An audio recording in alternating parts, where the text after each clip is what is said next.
And we are live! Welcome, everyone. Let's begin a new adventure. The third thread of our woven tapestry now comes to be. In our underground adventures ahead, our delvers will need all the help they can get. Vote in polls live to support their efforts in the game. And if you're willing to support our grand venture, like our stream, subscribe to the channel if you want to. With that said, let's begin.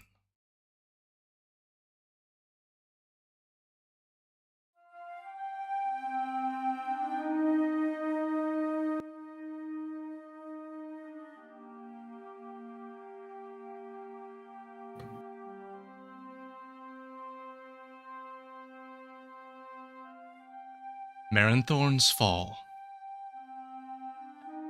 Before the age of mortals, there stood the great elven city of Maernthorn. 1,000 years ago, it was the jewel of the continent of Golgos. It had been made by high elf hands, but all of elvenkind called it their home. Then, in the dusk days of the Great Divine War, ruin befell the city. The earth opened and pulled Maernthorn into it. The High Elves attempted a desperate Fey ritual to escape this doom, but it was to no avail. The ground had its meal. The elves which sank became known as the Dark, those still upon the surface as the Wood.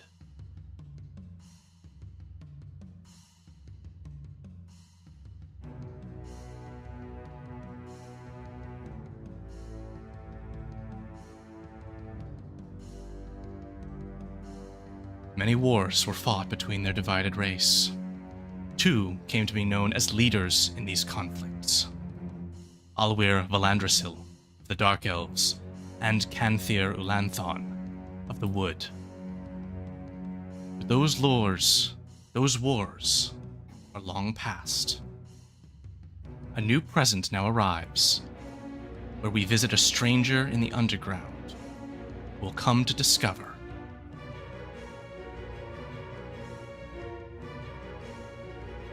what lies beneath.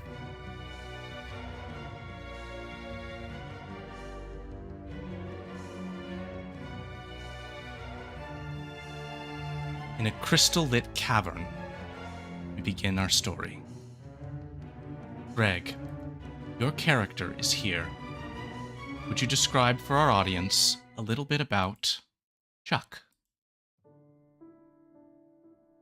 Chuck's an elderly human. He's about pushing higher 60. Gentle face, quiet guy. Big backpack covered in debris, and at this point looks kind of like rocks and shale. Looks like a shambling rock himself at this point. Big, burly beard. A couple bees flying around him here and there. Perfect. And so we go to him, seeking new flowers to pollinate, new honey to find for his bees. He crosses an underwater lake, coming to these glows. He sees a strange fungus, unfamiliar to him. Will he make his way over and investigate it?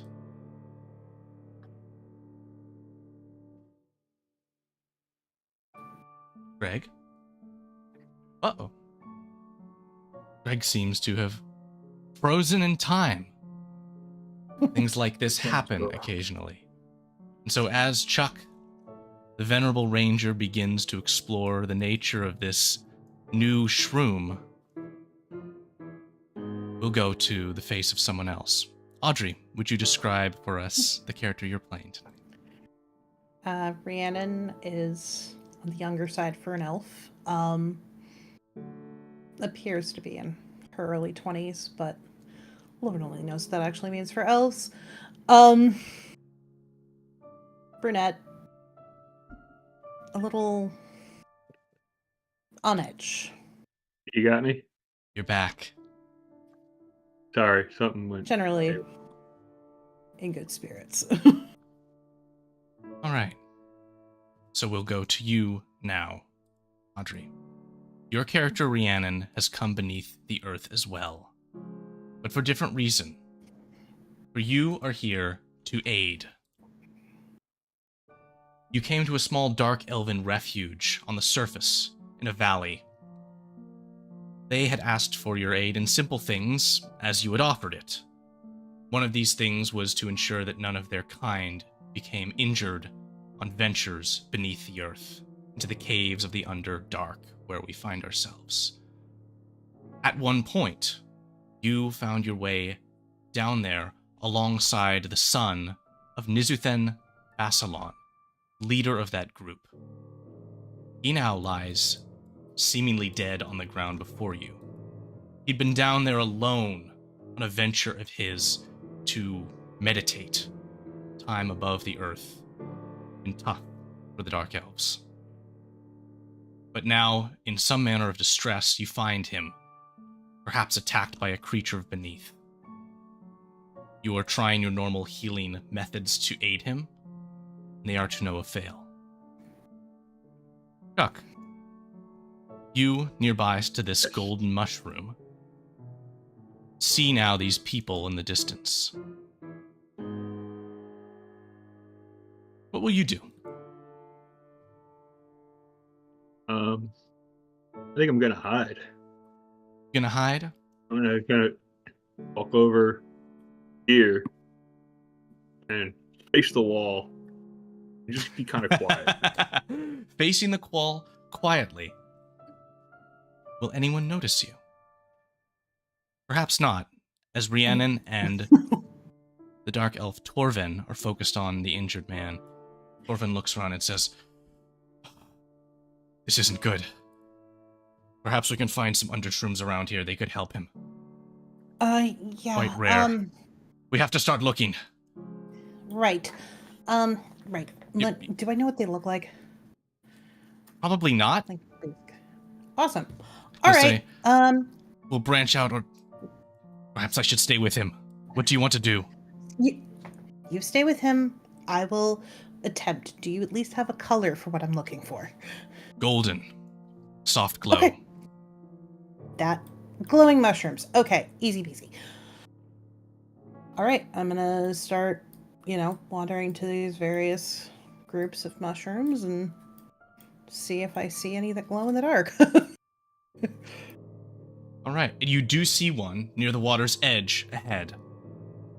Nearest to where there's a hidden Chuck, but you're unaware of him unless you want to roll off stealth perception. Why don't you? No, she's okay. Yeah. Let's start with one of those. Perception. Where is the button?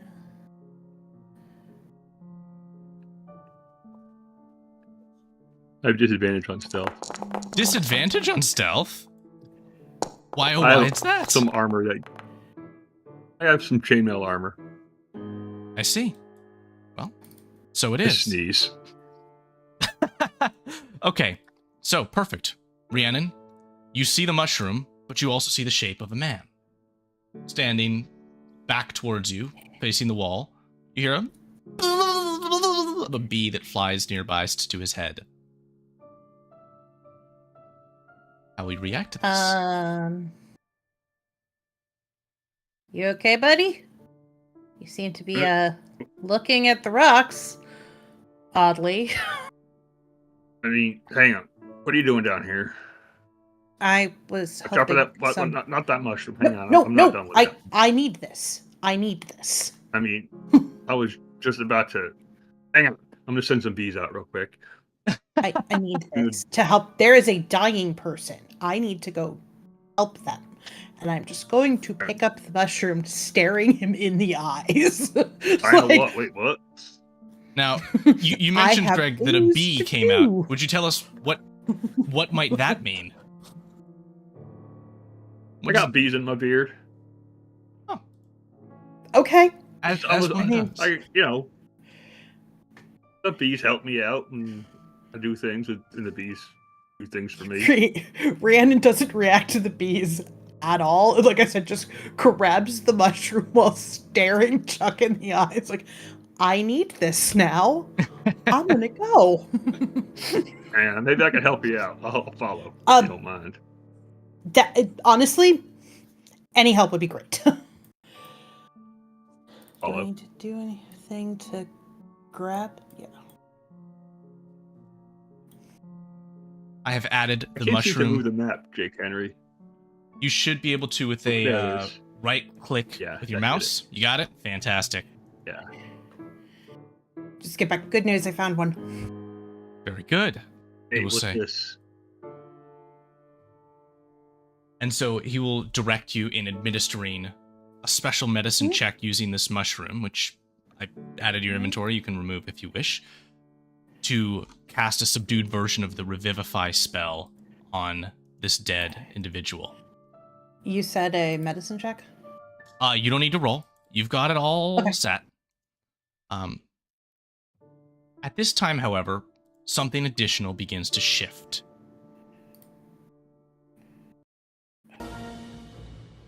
A portal, a glow of purple, manifests nearest to you.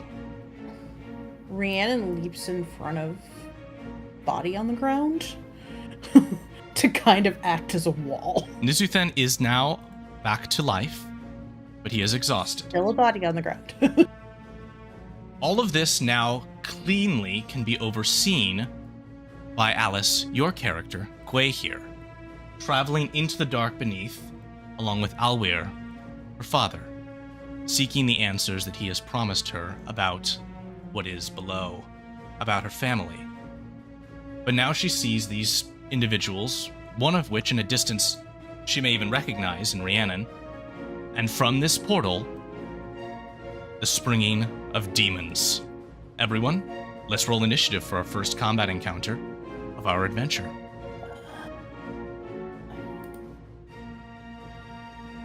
You will see your characters pop up at the top of the screen. Go ahead and just click on them, and that will roll your initiative. Dice! Dice, dice, dice! Got a All right. 20, There you go. 20 for my first roll. Beautiful! Perfect place to start things off. I jumped right in front and I am almost last. This is fine. All right, Alice, you're up first with Gwei here. What does she have to This is do? quite dramatic.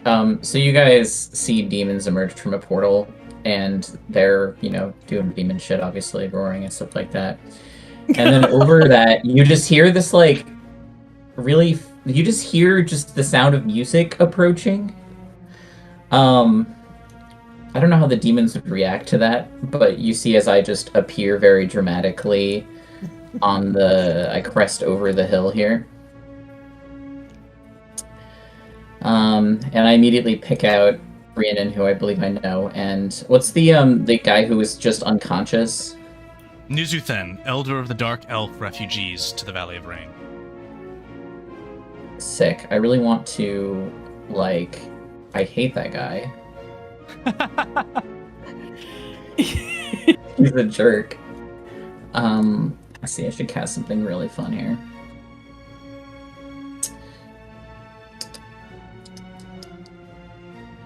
I'm gonna cast, let's see. Let's do Tasha's Hideous Laughter on the, what's the big guy? The Balgura. Yeah, I'll cast Tasha's Hideous Laughter on the Balgura. All right, fantastic. So he is going to give us a save here.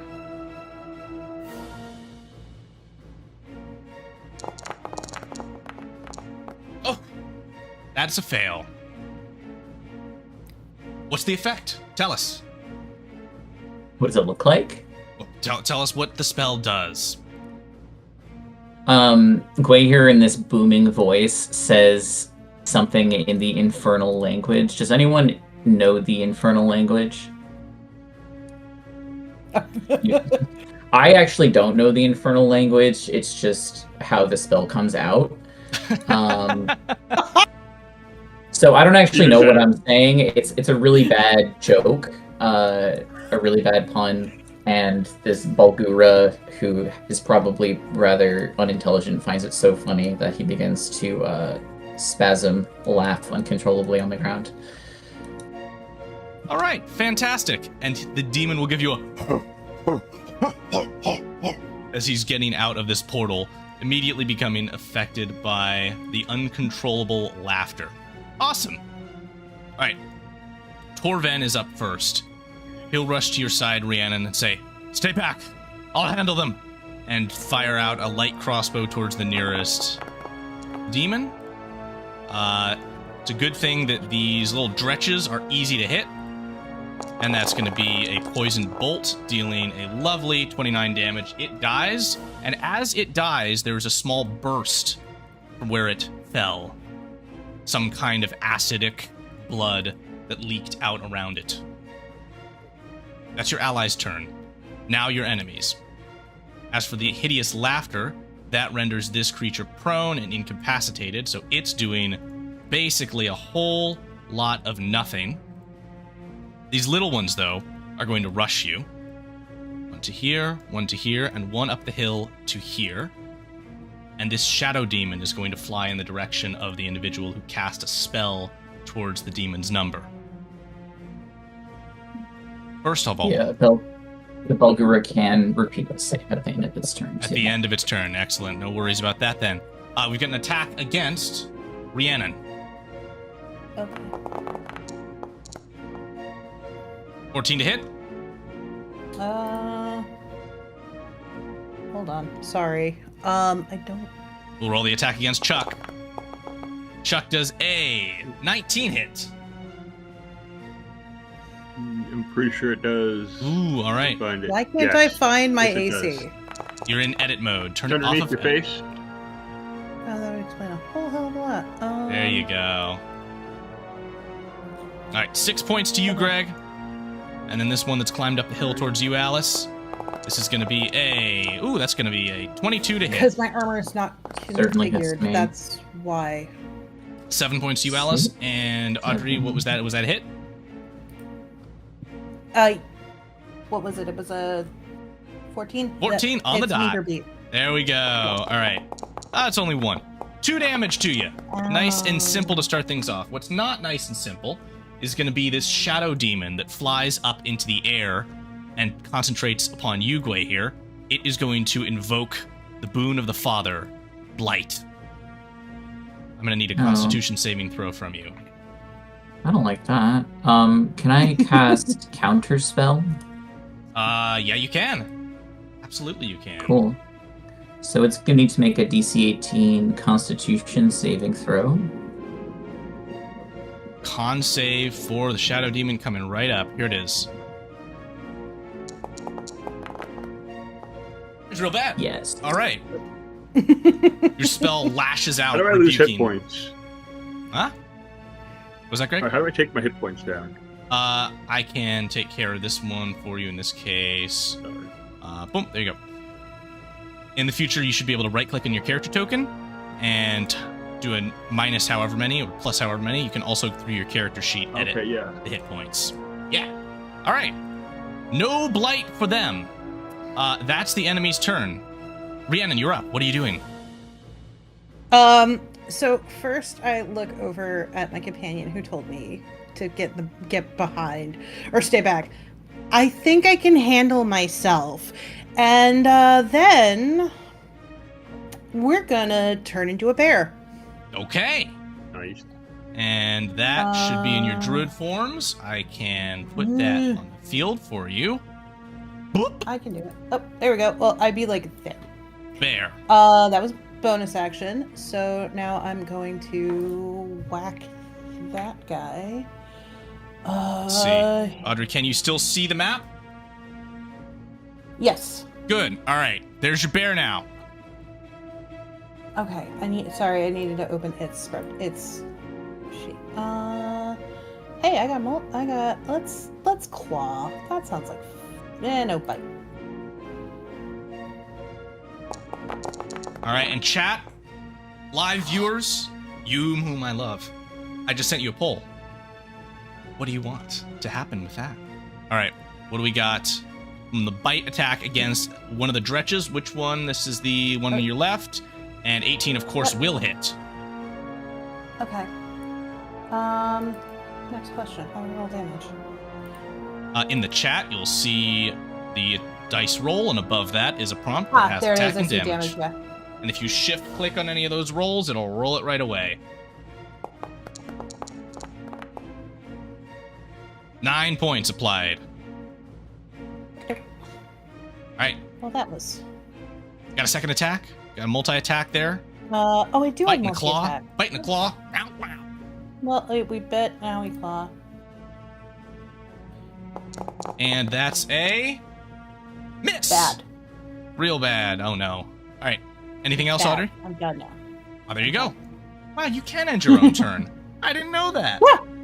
It shows up on the encounter tracker. New knowledge acquired. Greg, what you got for us?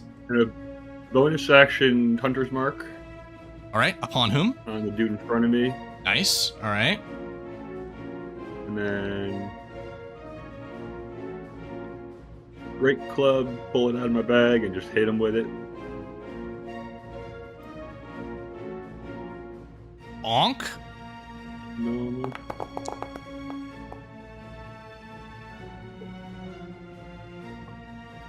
A hit. 20 hits. Yes, sir.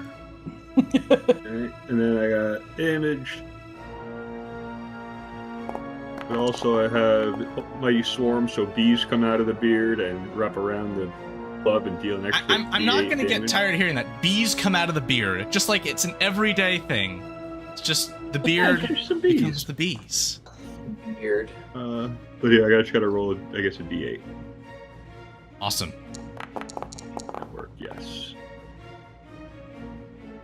Okay. Did the Hunter's Mark add to that automatically? Or no? It looks like I it have to didn't. roll for that. Okay. Yeah, so give me another d6 there. Yeah. We'll get all these funky little rolls worked out over the course of our adventure. But for now, that's 4, 7. This dretch is not looking good. But for now, it's still up and Right. snarling at each That was other. attack 1. Attack 2.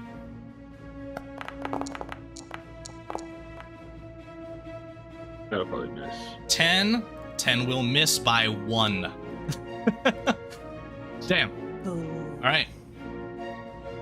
That all then? Fantastic. All right. At the top of the round. Wait here. Alweir is going to speak with you and draw a large great sword that thrums with a kind of energy where it stands. He says, "Do you need my aid in this?" If you could get this one off of me, that'd be nice, as I'm like trying to swat away this dredge. He'll smile, step up to it, swing out his great sword. 19 will be a hit. And he'll finish it off with a second attack. 2 swings, this dredge is dead. As it dies, it is going to deal acid damage to you whom are adjacent to it. That's going to be 8 points. I've applied that to you and to him. No save or anything. Nope, straight damage. Fun. You're up now. What have you got for us? Okay. I'm going to cast probably just like Vicious Mockery on this flying one. Shadow So Demon. make a wisdom save. Oh, it's a 2 on the die. That's going to be a no-do. Cool. So it's 3d6. 14 damage to it, and it has disadvantage on its next save. Is mocked. I think I might like over here. That's it. Excellent. Alright. The ape one is not incapacitated anymore, by the way. I failed a concentration saving throw, Okay, then. or a concentration check. In this case, it's going to turn its head, looking towards the threats that could be Your allies are up. Torvan is going to rush up to this one near you that is still around Rhiannon and attempt to swing his short sword. He will finish it off and say to you as he does, "Sure, you don't need my help." Though you'll both then take the acid damage. If a bear had a middle finger, he would be getting it. Alright, I have done the damage to the bear for you. Nizathan is going to pull himself up. Ugh. Seeing the situation. Oh. I the Fae. I'm not dead enough not to help. He's going to send a ray of frost out towards the Balgora. It's going to hit and deal wonderful damage to this creature, which is now up. It takes 5. Oh no, not 5 damage. Does that... I have a question here. So that thing was prone? Yes. And does Ray of Frost still reduce movement? So you're right in that it's going to have to use most of its turn of movement just to get up. So it's 40-foot speed, loses half of that, and loses 10 more feet. So it has 10 feet. So it is, in fact, going to come for you, Gwei, here, after that whole laughing nonsense. I was going to make it 10 feet, and then going to have to dash another 30 feet. It's not quite going to get there. And then, because we have 2 fabulous people that just voted in our little poll in chat, thanks, guys, that's more laughing demons, which means that this Balgura is going to have to actually make the save again against that hideous laughter.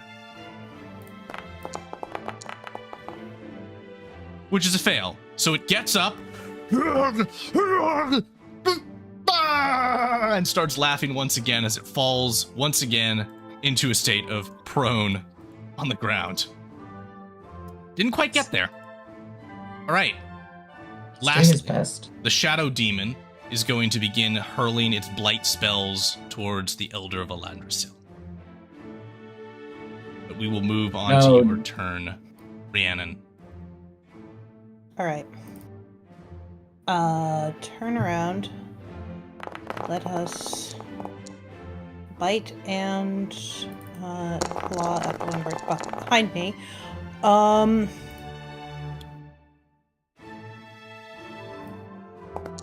Is that normal? Oh, it's just slow. Neat. That sucks. Try again. Is the bear having a bad day here? What's going on? Yes, I'm having a bad day. Leave me alone. Oh no, I'm sorry to hear that, Mr. Bear. Miss Bear. Alright. 23 will hit. Then... More like Miss Bear. Thank you. Thank you. But that one will hit. Love that. Which will kill this Dretch, which will then drench both Rhiannon and Chuck in acid. 10 points of it. I'm not a bear anymore. No more bear. All right, so yeah. Where is There you are. All right, and let's see. All of the things we're dealing with are over there. So I'm gonna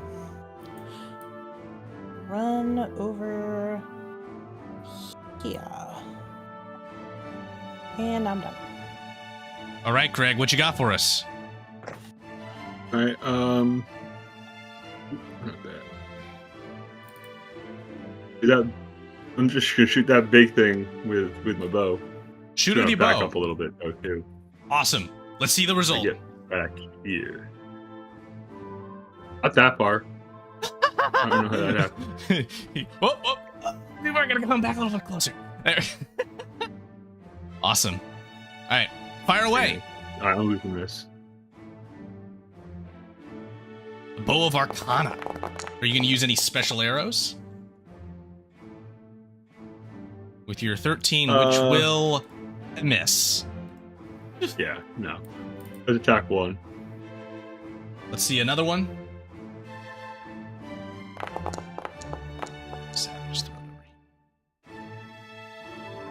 25 And yeah, so will I'm gonna absolutely hit, however. Where is it? I to read on this thing, sorry. What you got? What you got? What you got?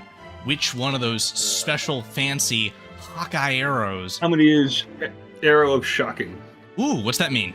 Extra D6. Actually, a Constitution saving throw. Disadvantage.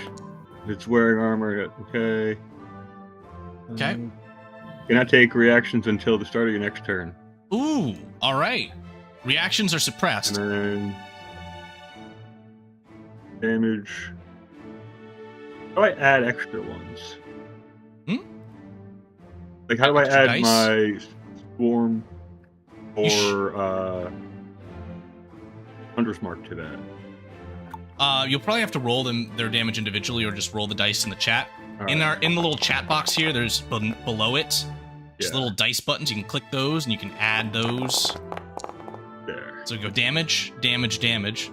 So there we go. So we got 4 plus the 1, so that's 5, so 12 damage. But the Balgora is going to activate its once per encounter feature, Boon of the Father Hardshell, as a purple barrier shimmers around it for a moment and deflect all the damage of that attack. It is, however, still shocked. Wonderful. I Got wonder anything what the else? Shadow Demon's secret ability is. Anything else for us, Greg? I think that's it. All right. What you got for us, Alice? Can you finish this big bugger off? Is he wounded? Has he been hurt? Only the littlest bit. Okay, well, I don't have any damage spells. I just have a bunch of spells that are kind of like just to fuck with enemies. I'm not currently concentrating on anything. So what I'll probably do is I'll cast Haste on the bear. The bear is no I'm longer not a bear anymore. Oh, well, I'll cast Haste on Chuck then, because you got lots of attacks. And Do I'm be gonna hasty. I'm gonna run away. All right, then. That's it. Haste. Run away. Your allies are up. Oh wait, I forget I have Bardic Inspiration, right? So I can Yeah. throw that down on someone. Yeah. Get it out there. I'll Inspire the world. I'll throw a Bardic Inspiration down on Shook.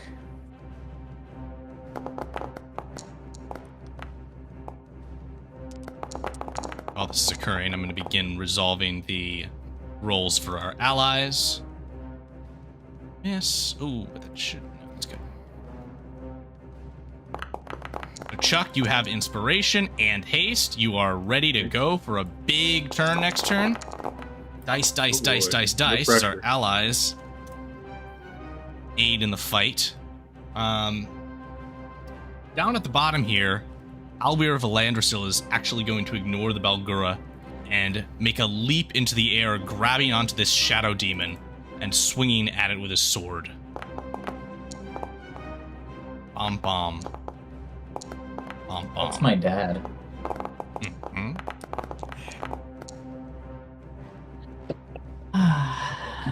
And let's see, a bunch of dice, dice, dice, dice, dice. Dice. Yeah, I think that's enough dice. The shadow demon is dead. Falls to the ground, no longer Overpowered flying. NPC. Overpowered Yeah. NPC. All right, and the Balgora is going to roll its saving throw. What is the check for hideous laughter again? 18 con save, I think. Or wisdom. Wisdom. All right, here we go. All right, does a one One. save? A 1 does not save. Amazing. All right. Alright. Alright, maybe being a bear was a bad idea, but you know it's a great idea? Lightning. Lightning's an amazing idea. Lightning's a good idea. Everybody likes lightning. Yeah, let's upcast Call Lightning. Oh, I love call lightning in a cave. It's probably going to be really quiet. Yeah, not fair. We hear All right. points. Yeah. There's a giant storm cloud. I can still see that if I need to. So storm cloud manifests over this cavern. And we're obviously going with our giggling friend. He needs to make a dex save. A dexterity saving throw. Ooh, he's not too bad at those. He's incapacitated, so doesn't he like automatically fail? Oh. He also Here just comes failed the anyways, rules so- lawyer, who's probably correct. Let's see here. Can't take that. No, you can still make his saves. He's all right. He does fail to save, however, so he takes those 14 points. Mm-hmm. You know what? I now just have that there. I'm gonna get out of the way. Awesome. I like it of him rolling out of the way of the call lightning while laughing. Exactly what happened. I'm like trying to get back. Fine. We're gonna just run back here. All right, Greg, Chuck is up. What's he got for us? Do I get 4 attacks now, essentially? Yes. All right, cool. I'm gonna back up even more just in case. Or Back one. let's see. I'll double check haste, but get those rolls going. It just gives me an extra action, right? Yeah, Extra attack. It's just one attack. It might be the case. Yeah, one attack you get one only. extra attack. Boo! All All right. right. Yeah. So So you three get attacks. 3 attacks then? Yeah, you All got right, it. that's Yeah. enough. It's D6, D8, and I'm also going to be using Arrow of Thunder, another D6 thunder damage. Okay. 16 points.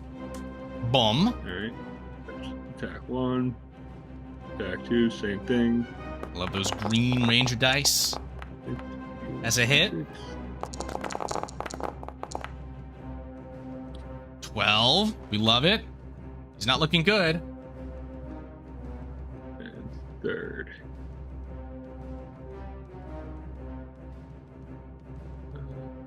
I've been missing a D8, I think. More damage. More This dice, is the dice, extra. dice. I think we still need the attack roll. Yeah, we need another attack roll. See if that third one hits or not. So I've been missing. Hang on. There we go. That is definitely a hit. There's the 9, and then Alright. you've been missing some d8s because dice, dice, dice. Damage. Yes. And so Normal damage.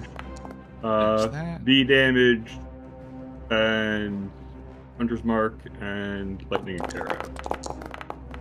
Greg, please, how would you like to defeat this last enemy of our first combat encounter? Just pull the bow back.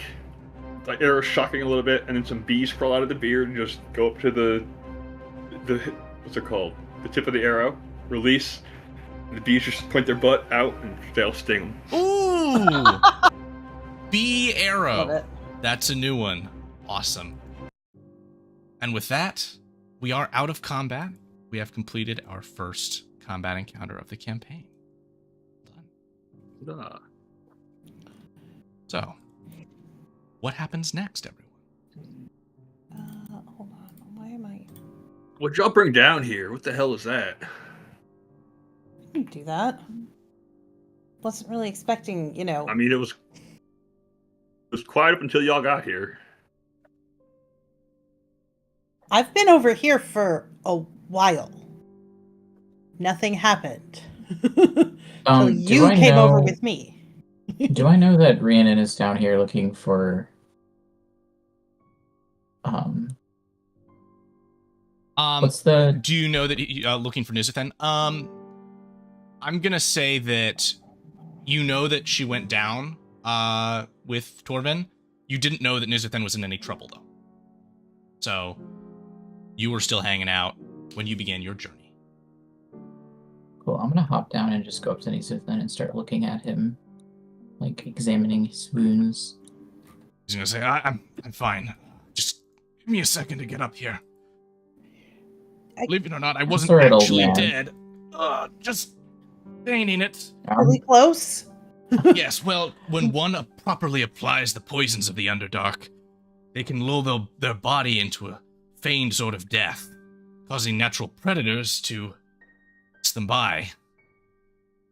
But thank you, I do appreciate a bit shorter of a nap than it could have been. Son will rush up to him and say, Father, I told you something like this would happen. I told you not to go wandering down here. It was necessary. It was necessary. Alweir, the Duke of Below, as he introduced himself to you, Gwahir, will step forth and say, Elder Nizu Then of the Outer Villages, is that correct? And the man on the ground will stand up, his son now stepping out of the way, and say, Yes, that is I, Duke Valandrasil. I have never had the pleasure of your presence, but thank you for coming to our aid in some fashion. Coincidence smiled upon us this day. Those, and he points to this purple portal which now shimmers shut, have been all too common of late. There are all kinds of terrors of the beneath, but I understand these have been appearing everywhere. The surface, the heavens, even in the depths of the hells. I am happy you are all safe. Would you join us? We go to my city. The elder will shrug and say, I should let my people know. The son will say, they'll be fine, or perhaps I can go back. This might be important. They'll confer. Now to all of you, what are your reactions to this? Will Chuck consider this group of people? Will Gwahir and Rhiannon... I'll beckon Chuck over and I'll say, you there, Ranger. What brings you into the Underdark? Chuck's already, he's notched down, he's, making a fire, he's starting to brew some tea. I just come on down, looking for some new... I like honey. I like to find new ways to make new honey.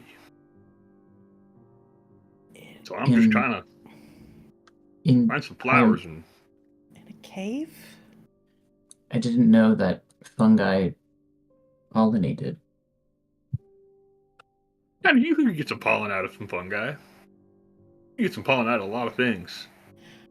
You must have some very special bees in your beard. Rhiannon's just I like, do. You know what? The tea's about done. He's going to start pouring some cups, which he just pulled out of his bag out of nowhere. Would you like some? I would love some. Want some honey? Okay. Please. He's going to get a little comb and just out of the beard, right into the teacup. There you go. I take it and I take a sip without questioning its safety. How does it taste? I'd just say, pretty good, huh? It's sweet. It's like a little herbaceous, I would it's say. an earthy but floral kind of honey. Peaty, perhaps. As you're having this conversation, Chuck, you see over the shoulder of this older elven woman a half spider, half dark elf individual rushing towards you, clatter, clatter, clatter on these 8 legs. Oh shit, what's that? Oh, sorry, that's my friend. Hi! And she comes close and waves in a very polite and shy expression. Oh, I'm sorry, I didn't mean to scare you. I just overheard and you were talking about flowers. Gwahir, did you know? Yeah. There are flowers down here. Really? Yes. They're very, very rare, but they're known for special properties, and they're quite good. I'm sorry I scared you. Hi, my name's Solani. I'm just a priestess of Lothira. Don't mind me. I'm just a chronicler along on this journey. The name, how do you do? I do quite well, thank you. Cup of tea? Oh, I'll take some tea. Yeah. Some honey? Oh, yes. Thank you. There you go. As she indulges in the tea, Alweir will step over and say, Good hunter. I see you have aided the elves this day. There is great thanks in that. You are seeking flowers, yes? Just about. My city has... Maybe just see what journeys come to me. My city has some of the most unique flowers that you will find in the Beneath. You may be interested in visiting it. I've been looking for something like that, I think. Good. Good. This is a fated journey, he says. Come then all, if you will. He gestures back towards the road, where the Rothe-pulled cart is making its way once again. I think it's now Rhiannon realizes, like, oh, I'm part of all. Oh. Oh, okay. I'm writing all of this down. The Dark Elves from the Valley are conferring about what they're going to do. Rhiannon, do you have any input in this? Do you have any interest in what course things might take?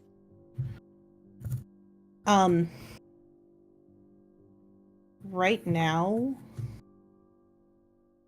because Rhiannon has been playing kind of, back burner to most things. At this point, she's just like, if, you don't need me to go back up, I guess I can stay here, or go, I don't really know. I don't know if it was right to come back. Corvin, son, will say, I'll go back up to the surface. I'll let them know you're descending, father, and Nuzithan nods. And I'll make sure that Irvin doesn't make a mess of things up there. The elder will say, You're a good boy. And then looking to you, Audrey, say, Rhiannon, you're coming along? Coming to the depths? Yeah. Yeah, I've got to make sure you don't not die again.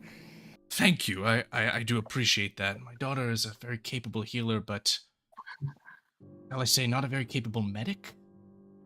Your skills seem to be a little bit more well-tuned to that. I wish I didn't have the training I did, but it's at least helpful.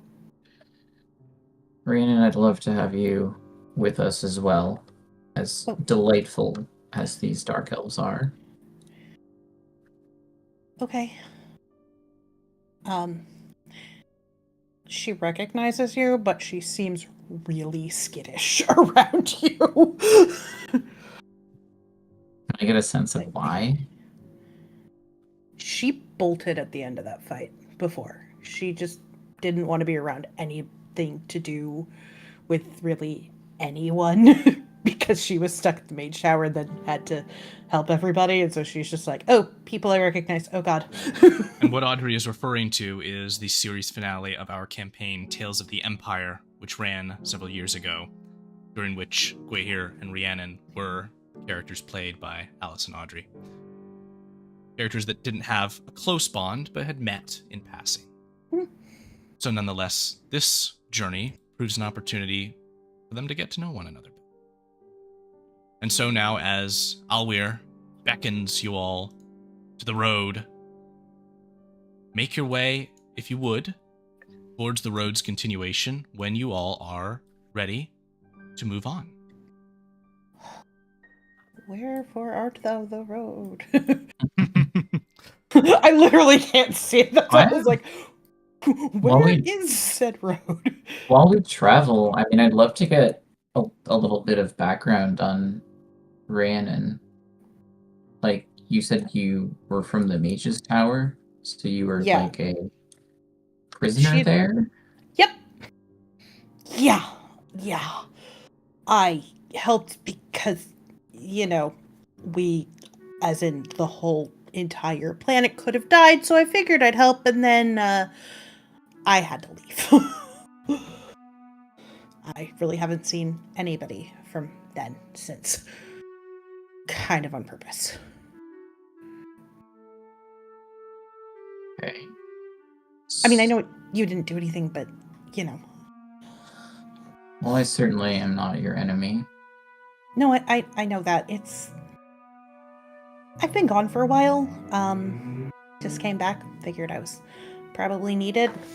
Like I was. I appreciate your return. Your skills will certainly be needed down here. I hope so. Greg, how is Chuck doing And- around this clump of people before you continue?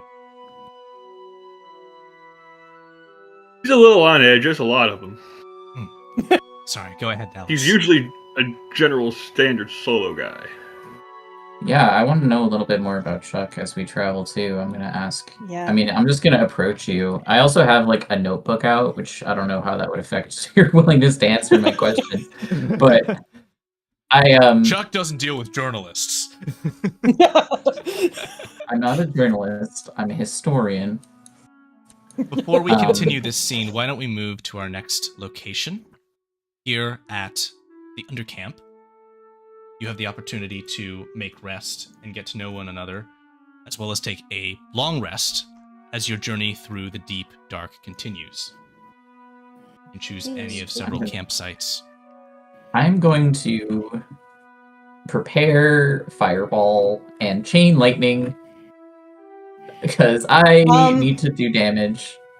I need to. I see. Need to I thought you're seeing a reconfigure camp myself. of resting individuals, and your first thought is, I need a fireball. Fireball. No. I'm meditating on our combat encounter and realizing that I need some boom. Some boom. Yeah, that I can't scrape by and just incapacitating people and letting other people do the work necessarily. I'm going to leave a poll up in the chat here for a good while, and we'll see where those results land. I can be more helpful as not a bear, so. I'm gonna talk to Chuck. I'm gonna say, Chuck, you navigate the Underdark as though you were native, even though you are a human. I come down here on occasions. One of the places I feel most comfortable. Sounds like more than perhaps on occasion. Do you prefer the Underdark to the surface? I prefer the private, most likely, most of the time. Well, it's certainly quiet when there aren't demons or other monstrosities bearing down on you. Yeah, you hear those coming from pretty far away, though. As long as you sit quiet, don't move a whole lot. Usually pretty good. They'll walk right past you. Interesting. Where did you learn your abilities? You're a deft fighter. You have bees under your beard, which isn't something I have seen, and I've seen some strange things in my time. Been around, here and there. I found some bees back in the day and kind of learned to channel them a little bit. They seem to find a good cozy home right down in here in the beard. I like it there. Looks sticky. It I can prefer be. to keep myself clean and free of stick, but I can appreciate our differences in that case. Yeah, but it comes in handy sometimes. Like, now that grip's real good. The half That's spider true. woman will pipe in and say, "Oh, what causes the sticky? Is it honey? Does your beard taste good?" I mean, yeah, it's pretty good. Wanna try some? Oh, I might. And she'll extend her great spider legs and clack across the space, reaching out a humanoid hand and your honey tastes very good, but I I would rather not eat hair. Sorry. Each their own. Write that down. I start playing a song on my lyre, just like I don't know, something in like a mellow, something really mellow, maybe like a minor signature, relaxing. As you do, Alweir, the leader of this expedition, will approach. Say, folks, we have an opportunity. Are any of you smiths? Miners? He's holding a pickaxe in his hand. He says, which amongst you would count yourselves the most aspiring in these arts? I should note as well, he wears a heavy, regal armor, a long cloak, a flowing underskirt. This man is very much the heavy man archetype, whereas I'm going to assume that the three of you are much more, hang out in the woods. Yeah. So he's definitely approaching some not of kind with the machismo, but nonetheless, will any of you take the offer of the pickaxe? I mean, I could swing an axe. You'll hand I'll it take out. it. For me.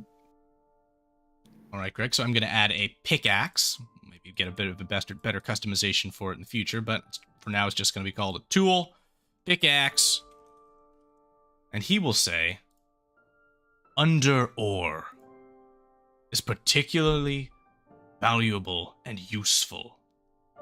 Points. It says, I think I can see the glint of it from around that stalactite. Stalagmite. Which one is it? Hard to tell sometimes.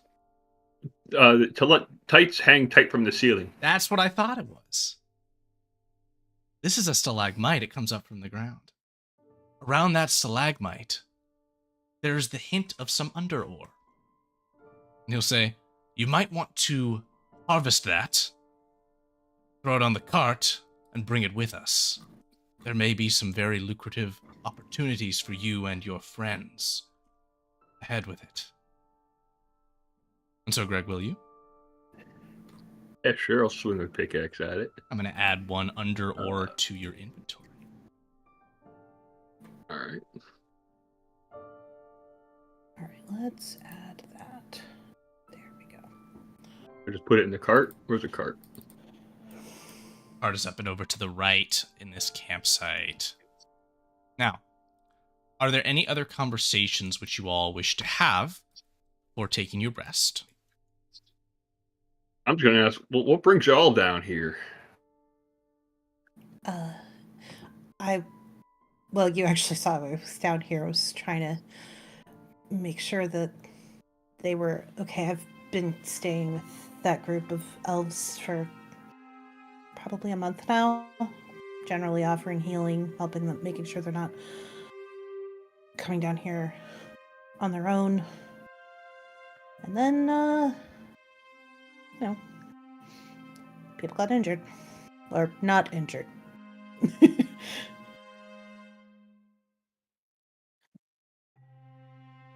Ngwe here. Okay. What brings you down here? Oh, what brings me down here? Well, this is my father, and I gesture at Mr. Albeer here. I should note, at this time, Alweir has, after giving you all the pick, moved off, but you can gesture still well to him. Which is a fun thing that I learned. How long ago has it been? You said it was 3 years? No, as we corrected our timeline, the last scene which your character played in Tales of the Empire was now 3 years from the end of that story. So it's been all of a day or two since you met him and departed for the Beneath. Got it. Yeah, I met him yesterday. Well, I've met him before, but I'm old enough that I don't quite remember. I have to play songs to jog my memory, but some of them I've forgotten.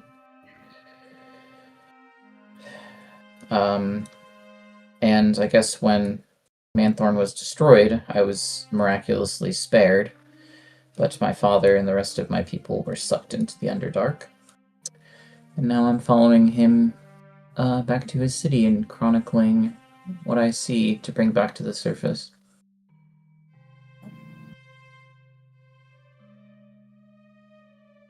And so stands our premise. And so, will you all now to rest? To see what the next day might bring? Yes. Player's already in a trance. Already in a trance, just like that. Excellent. The rest goes without incident. Now... Don't forget you guys all have inspiration now, because I'm a G like that when I play music. Indeed. Sweet. We will continue our journey. The path moves forth until you come to what is a field in these cavernous deeps.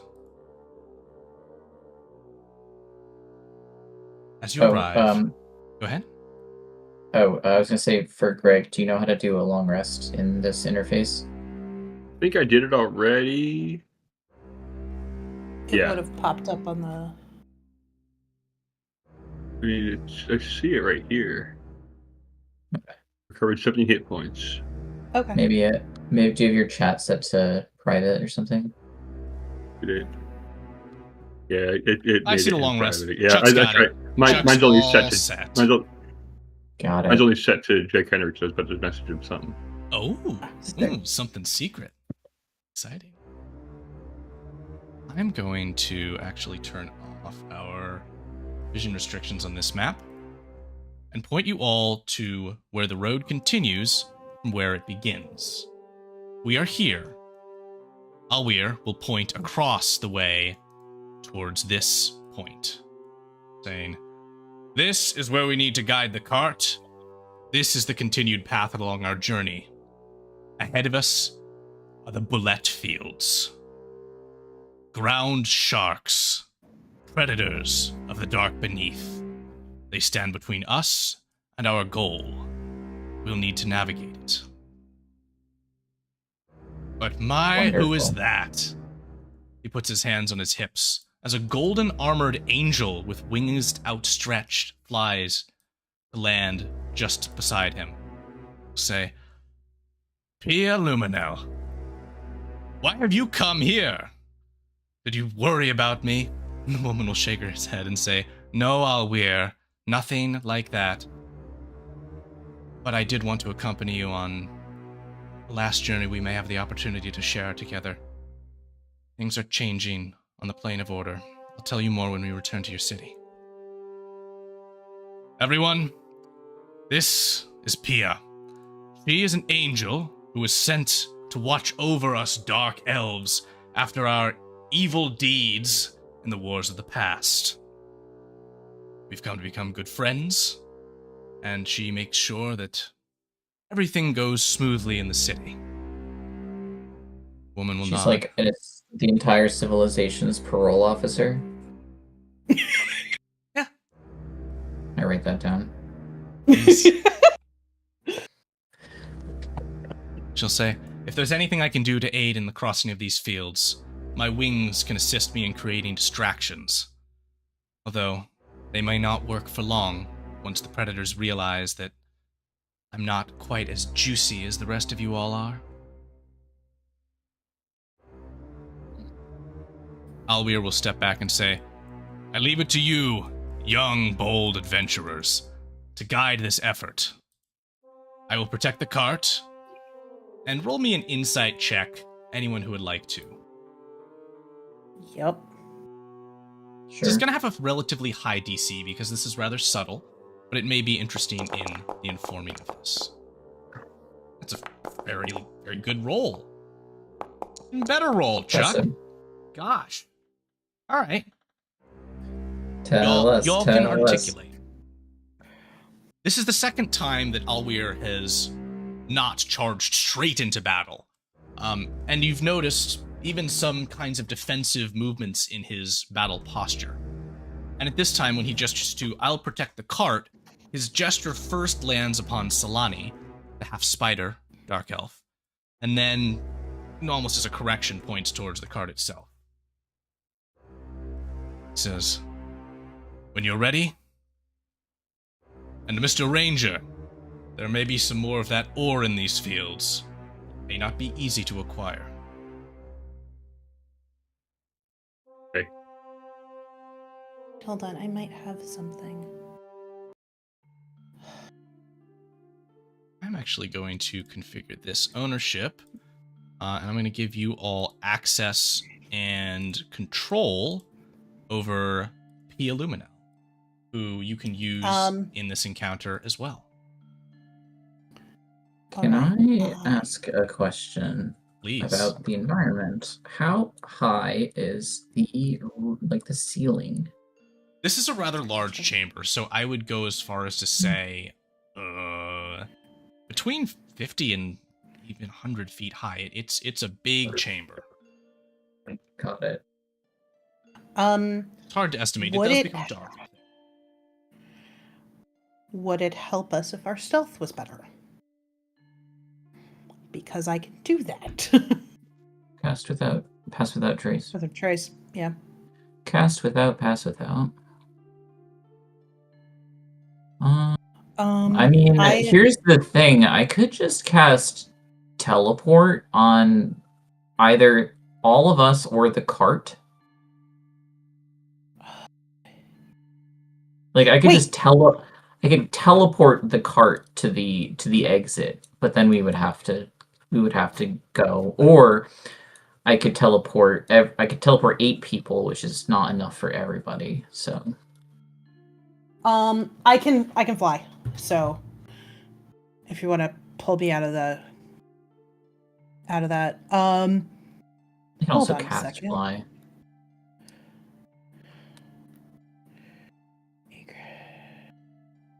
How do we feel about getting that ore? I feel like we should get it. I don't know what it's for. But I feel like I want it. Shiny. Right. Give me ore. I knew I should have prepped Windwalk. We have one on the left. We have one on the right. All right. And as for our poll in the chat, we've only got 1 vote. I know there's more than that who are watching. If you want to benefit the party in this way, or perhaps hamper them, send some votes over there. Do we need an extra fireball? Let's see. Do you have Windwalk prepped? No. Of course I don't. That would be too easy. I mean, how flexible, Jake Henry, are you with preparing spells outside of rests? Gotta do it at a rest. The situation is before you. No, I have teleport prepared, and I feel like that's going to come in handy. What are you thinking, Greg? What are you thinking about this field? I was trying to measure something. Yeah. I did the wrong thing. How do I get rid of this? I have Sure. one question that might have a second question. How big are these mushrooms? How big are they? The red ones. Yeah. Some of them probably 20 feet high. Pretty big. Okay, now second question. The trees. That was my second question, actually. For the purposes of tree stride, would they count as a tree? They just might, you know? Okay, once again, this is moving me to get out of everybody else's way. Because unfortunately, I don't have the one thing that can make it for all of us, which sucks. So I believe also, bullets don't count as animals, correct? No, they'd probably be monstrosities. Boo. Okay. So, it seems as though we have now distilled this encounter down to, we have some methods of mass transportation to try and skip some of the individuals involved across the way. Then, we have the component of the ore, which we may want to mine. And Alweir would even articulate specifically that the elves have special techniques in smithing using this ore. If we can gather enough of it, we can make mighty items. We can fight some bullets. I feel like they're nasty, but they're not impossible to kill. Why don't I'll teleport the cart across, and then I'll cast Dimension Door and bring the ox over there with myself, and then we can the rest of us, I can travel, right? So here's the language. You can take something that's teleport and Dimension Door, which I do have one prepared. willing creature.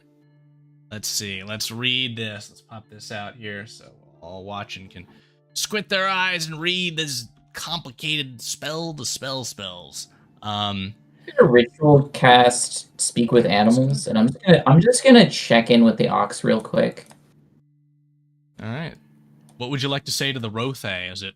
The Rothe, hey, what's his name? You don't know its name, but it chews on some feed Rothe that the driver gave it. Hey, what's your name? We've been traveling for a while, but we haven't had the chance to speak. Tom. Now, this field ahead of us is populated by some very nasty creatures named Bulettes. Are you familiar with these creatures? Yes. I'd like to get you safely to the ledge over there, and I gesture. I'm going to teleport you. Are you all right with me doing that? Please. Okay. Well, I'm going to touch the cart. I don't like bullets. They like to eat me. Not particularly. All right, so what I'll do is I'll ask the cart driver to step down unless they would like to land on their butt. It's gonna be a pass. And I will unlatch the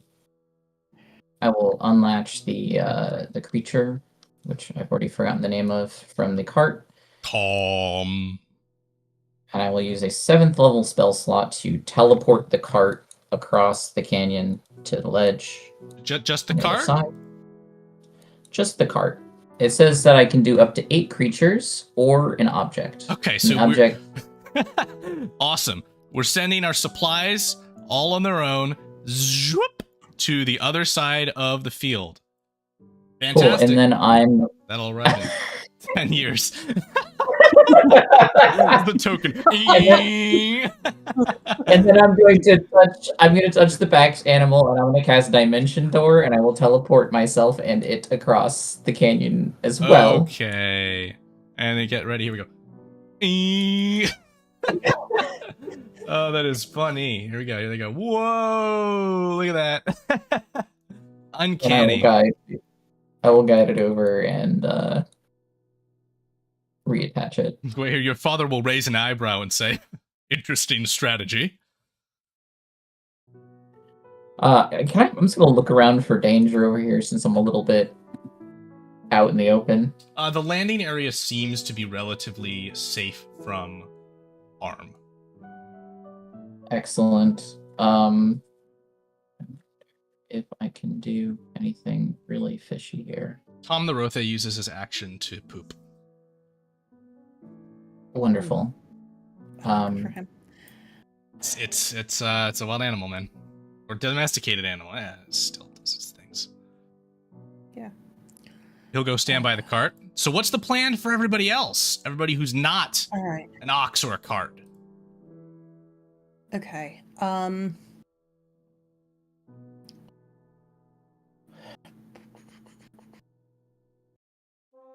We're just gonna run out there and mine some things.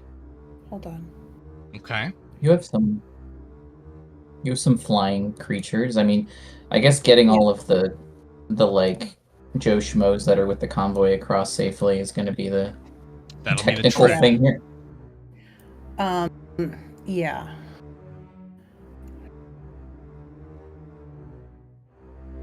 All right. And again, don't forget you've got a powerful angel who is at your assistance.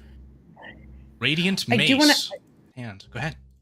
I did also want to ask her, is it the actual, like it's your wings, or is it wings in general that distract these things? No, my point was that, well, and she gestures to her shining armor, I'm not very edible. Okay. So they may Right, give me no. up rather quickly. But they have chased you before because you're flying? They'll chase things which step upon the fields. Okay. I would land, draw their attention, and then... Okay. Because I could kind of do that too. Can you become a great bird? Do I have a great bird on my list? Oh, know about the great No. bird. I think you've got No. the little bird. There's a little Yeah, raven. we need to read it. Yeah. That might not trigger the alarm. So my sense is that Chuck is ready to brave the way. Yeah, I just mean, if you want to go distract over to the left, I might head over to the right. The angel will nod. Yeah. Well, I mean, the other thing I We'll can say. do is tree you stride, wish. so I can call their attention way in the opposite direction. Okay, so she's gonna fly over Yeah. here. She's gonna land. Alwir will ask you, Rhiannon, where shall I lead the the soldiers? All right. My words All today. right. They escape me. Let's see. I am thinking that our easiest route is if we can get them. So these mushrooms, like they could support a person's weight, right? Yeah, I think so. Like You have to ones? climb up them, yeah. All right. Just trying to see which direction would be. And are all of these raised? Like these areas marked off? Yeah, those are they're raised. You can climb up onto them, and honestly, you might not attract the bullets from there if you wish. That's my hope. What I was gonna say is then Those are we stalagmites wanna up there too, so you can't tree stride directly to it. No, I can't tree stride. No, he asked where to lead the soldiers. Yes. Is if they can hit here, Yeah.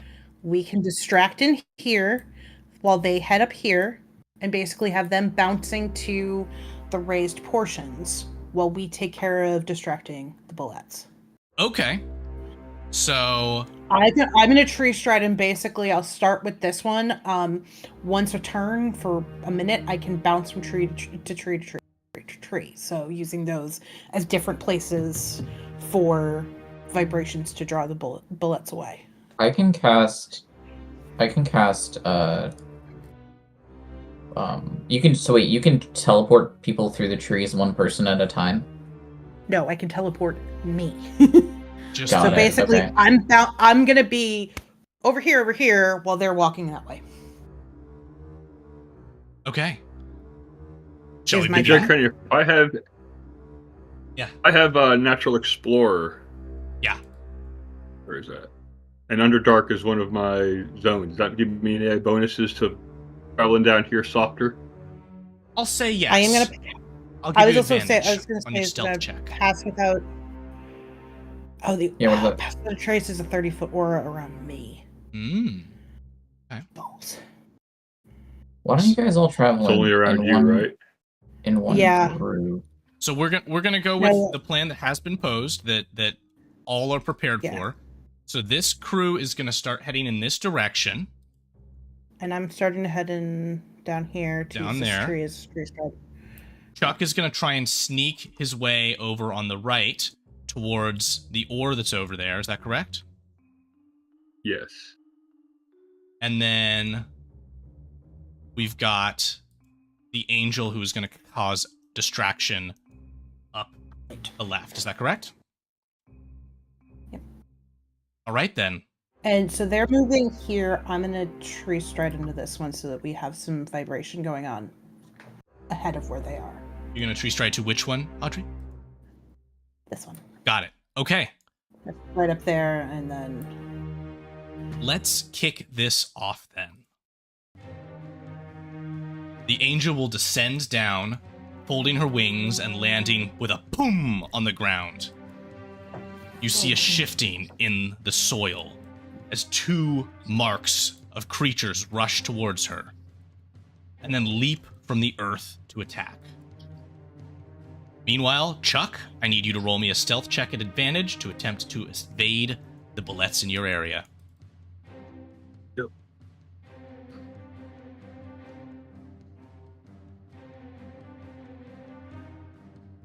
Here it comes. You said with advantage? Yes, please.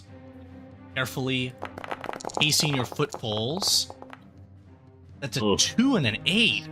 Oh, man, that's a 13. All right, well, I'm going to roll against you. And that's a 15, which means, Chuck, the earth will roil nearby to you as well as a creature bursts forth. All right, folks, this is our situation. Gwahir and Rhiannon, where do you want to provide assistance and how? I'm Far going to away be coming out on this side. And let's see. Can't like drag a ruler and also see how far it is. It's like 150 feet. Yep, it's about 150 feet there from you, Gwahir. Okay, I'm gonna cast Hypnotic Pattern on the Bulette. Ooh, that's exciting. Okay. And so, Rhiannon, you're popping up to here to attempt to aid in the distraction. Yep. Okay, and what does that look like? You You gonna fight him, or you gonna make a bunch of noise? What's the plan? I am going. I'm hoping. Hold on, what's the. I'm gonna make that save for the Bulette while you're deciding. Wisdom saving throw to be hypnotized. Ooh, that's a 17, which is a fail. Very good. It just failed. So it is hypnotized, which means, as I recall, it is, at this point, no longer able to attack Chuck, right? Yeah, so it basically gets charmed and it just gets like kind of gooey-eyed and incapacitated. Okay, we're working here.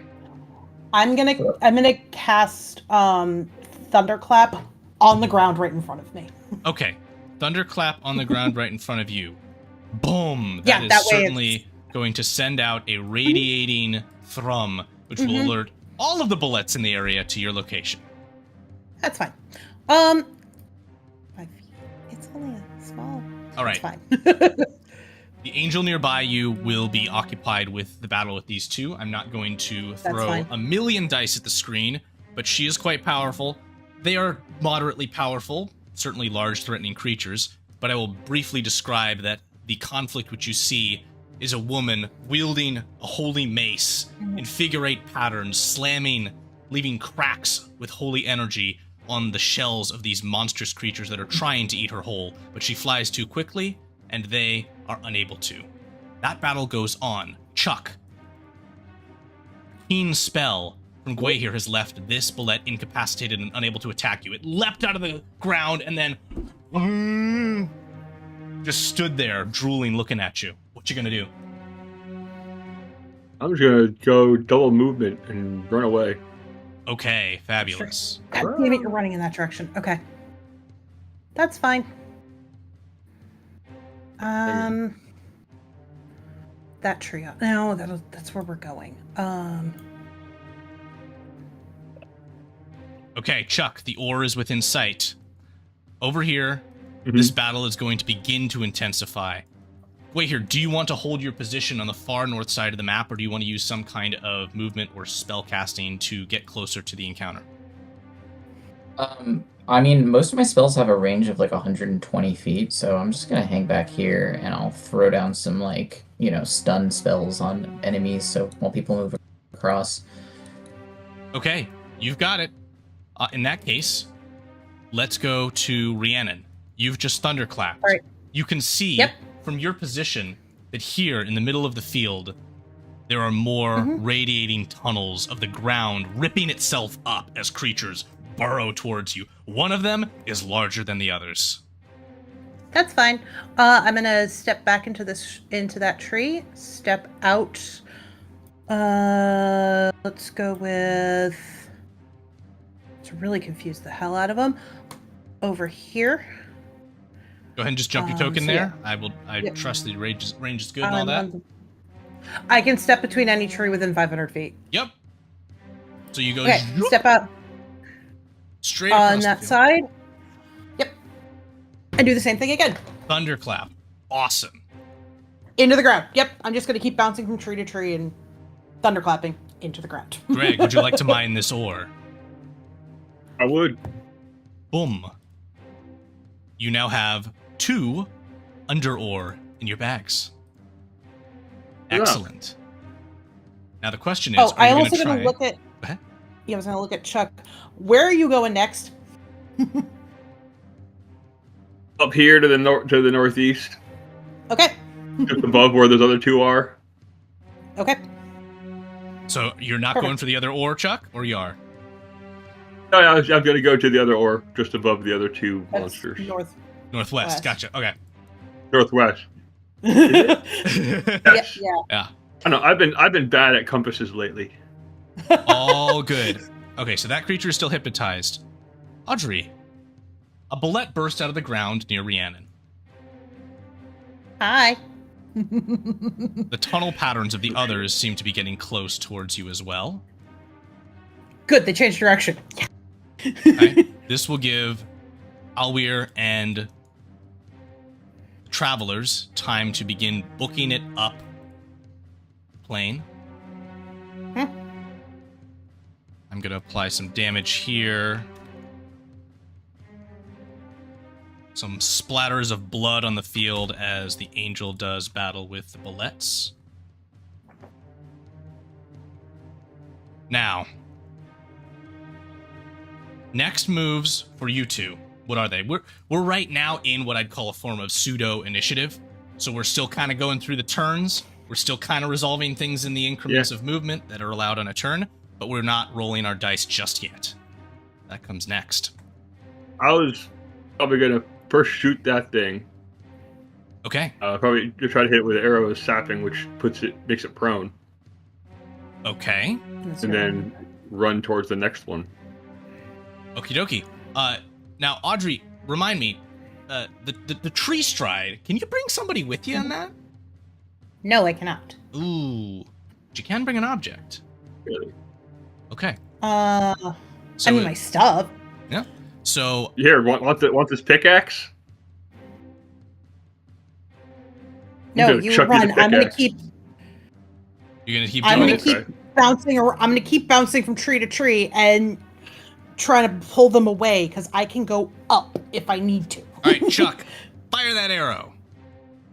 Wait here. What's your next move? As the largest bulge in the earth is probably about right here. Okay. Which, in reference, is probably about, let's measure here, about 50 feet from the foot travelers. Okay. I need to get them away from there.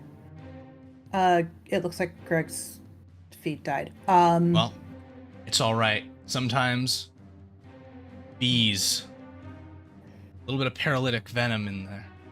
Just All right. I'm gonna actually head over to this very far one and do the same thing again to try and draw them my way.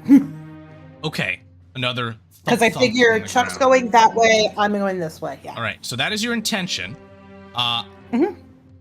And I'm actually going to back you up until we see if Chuck's able to suppress this bullet. So Just hit since there's a little bit of a Okay. frozen effect going on right now for Greg, we're going to roll manually here. 23 is going to hit, and then it's going to be a saving throw Okay. for the arrow of sapping. That's a con save. Whop. And that's a 1 on the bullet. So the bullet is indeed suppressed. Let's go ahead and readjust here just briefly. Whoa! All right. You just messaged. Yo, I got it. I got us. All right. My mic was turned off. Y'all are fantastic. Here's what we're going to do while Greg resolves for us his technical difficulties. We are going to jump to a brief intermission, and when we return, my genuine hope is that Chuck will be back with us. All good to play. Thanks for watching, everybody. We'll be back in 5. See you soon.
All right, folks, we are back. Let's correct things.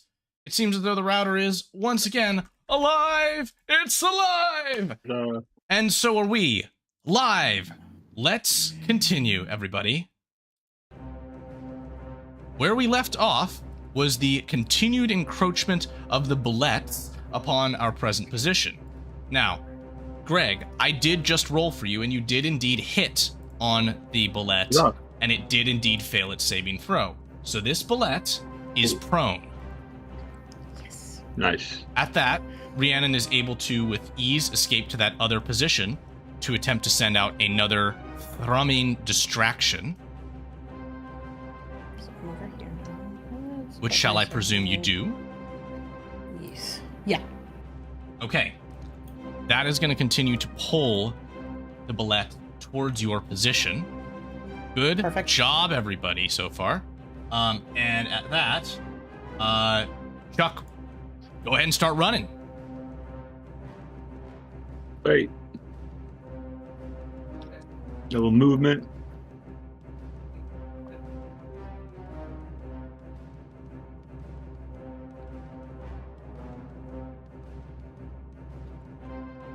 Okay. That's it. That's your move. Great. This one is prone. The civilians are going to continue to move. They're going to make their way across the field like so. Okay. As the big Bulettes are going to be, this one is prone. Oh, there we go. And this one is going to be, well, this one's actually quite close, these other groups. But right now, the biggest one is still going to be making its way towards you, Rhiannon. It is probably around this point right now. Okay. But Chuck, there is a Bulette that is right here that is not sure which direction it's going to go. In fact, I'm going to roll a d6 to determine its direction. Here we go. It's going to go chase the same way that the big one went. Yes. That's lucky.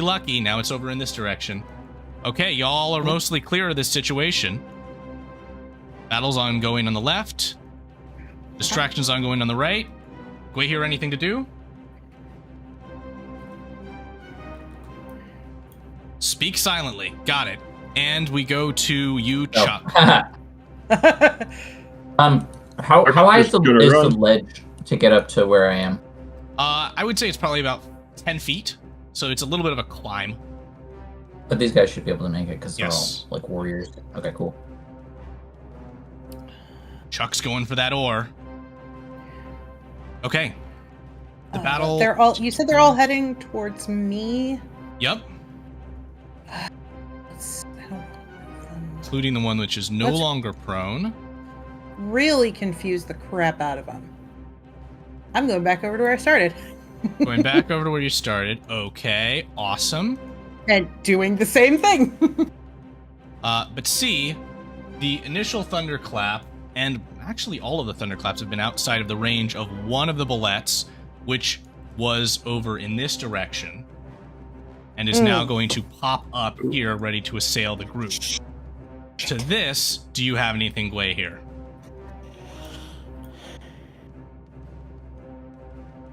Silence? Again? Man, you love that Sorry, spell. I put on push to talk. Yeah, Awesome. I'm gonna cast Hideous Laughter on the bullet Okay, right there. we'll see if it can save. Let's see here. 13. 13's not very good. Okay, it is Nice. hideously laughing and prone. Knock over the big land shark. Who knew that that was the go-to strategy? So, travelers on foot are going to continue on, making their way now, just now, about up.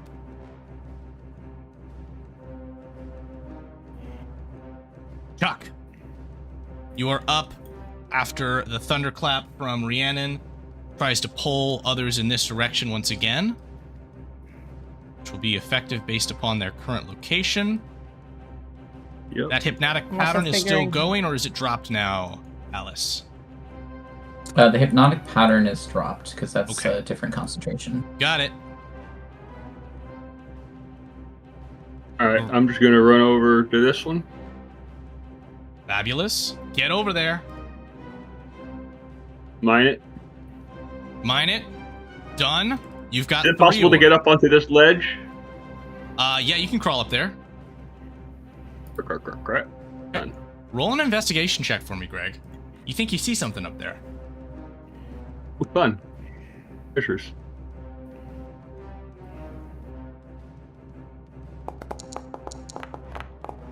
Hey, I found something. Oh, you found more than just something.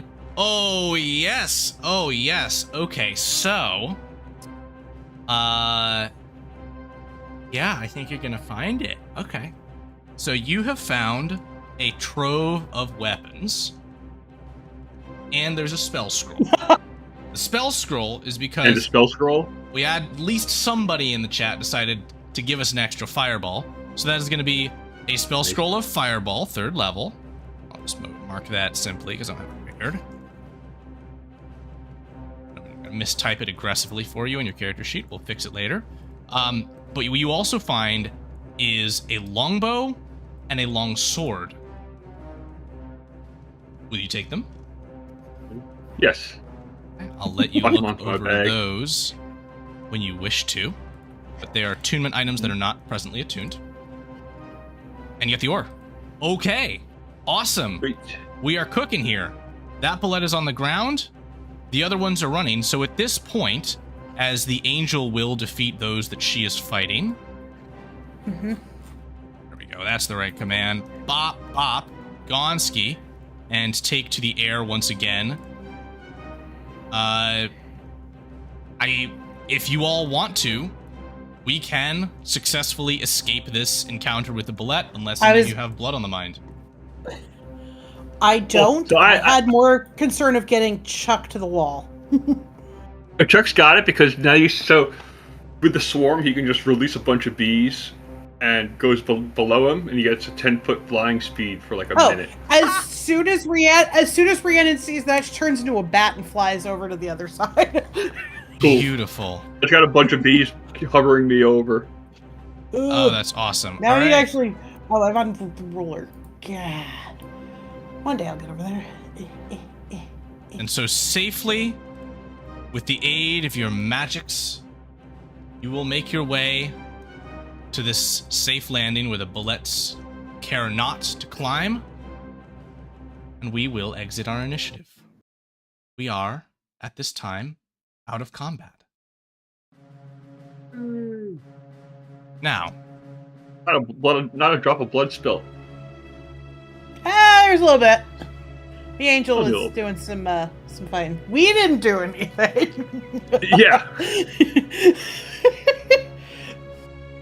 we are ready to continue on, but Greg, would you like to have a look at those items that you just pulled out? Hey, what'd I get? Where are those? Those are in your bags, my- but I'm going to create a quick little entry that'll give us some kind of a look at what you've got here.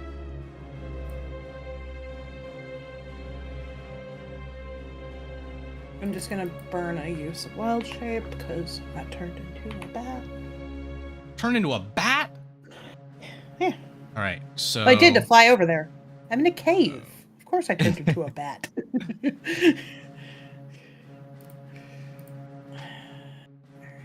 I'm not concentrating. Okay, there we go. Let's save that down, and let's show this. Show.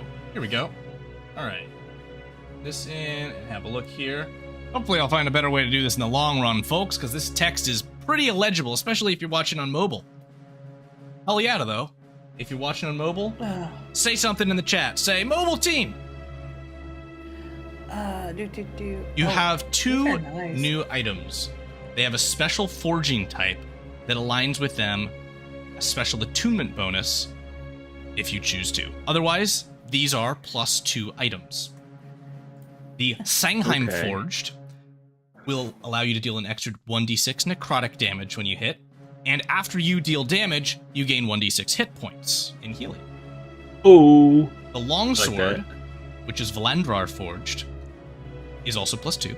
Gives you also a d6, this time in psychic damage when you hit. And after you take damage, you gain 1d6 temporary hit points. Bit of a protective bonus on that. These are attunement. As a character in Dungeons & Dragons, you can attune to 3 items. The last part of this bonus, that is to say the temporary hit point bonus or the healing bonus, will stack if you have multiple items which are forged with the same type. We'll get into that shortly. Yeah. With these 2 items that you've picked up, Greg, what do you want to do? I mean, I don't use much of a sword. I can, but anyone want a sword? I've ever held a sword. Are either of you weapon users? Can I Not a stick. Yes, you can use a long sword. I'm gonna just look at the sword and look at the craftsmanship, and I'm gonna go to Alweir and say, was this forged by your people? Yes. This is our work.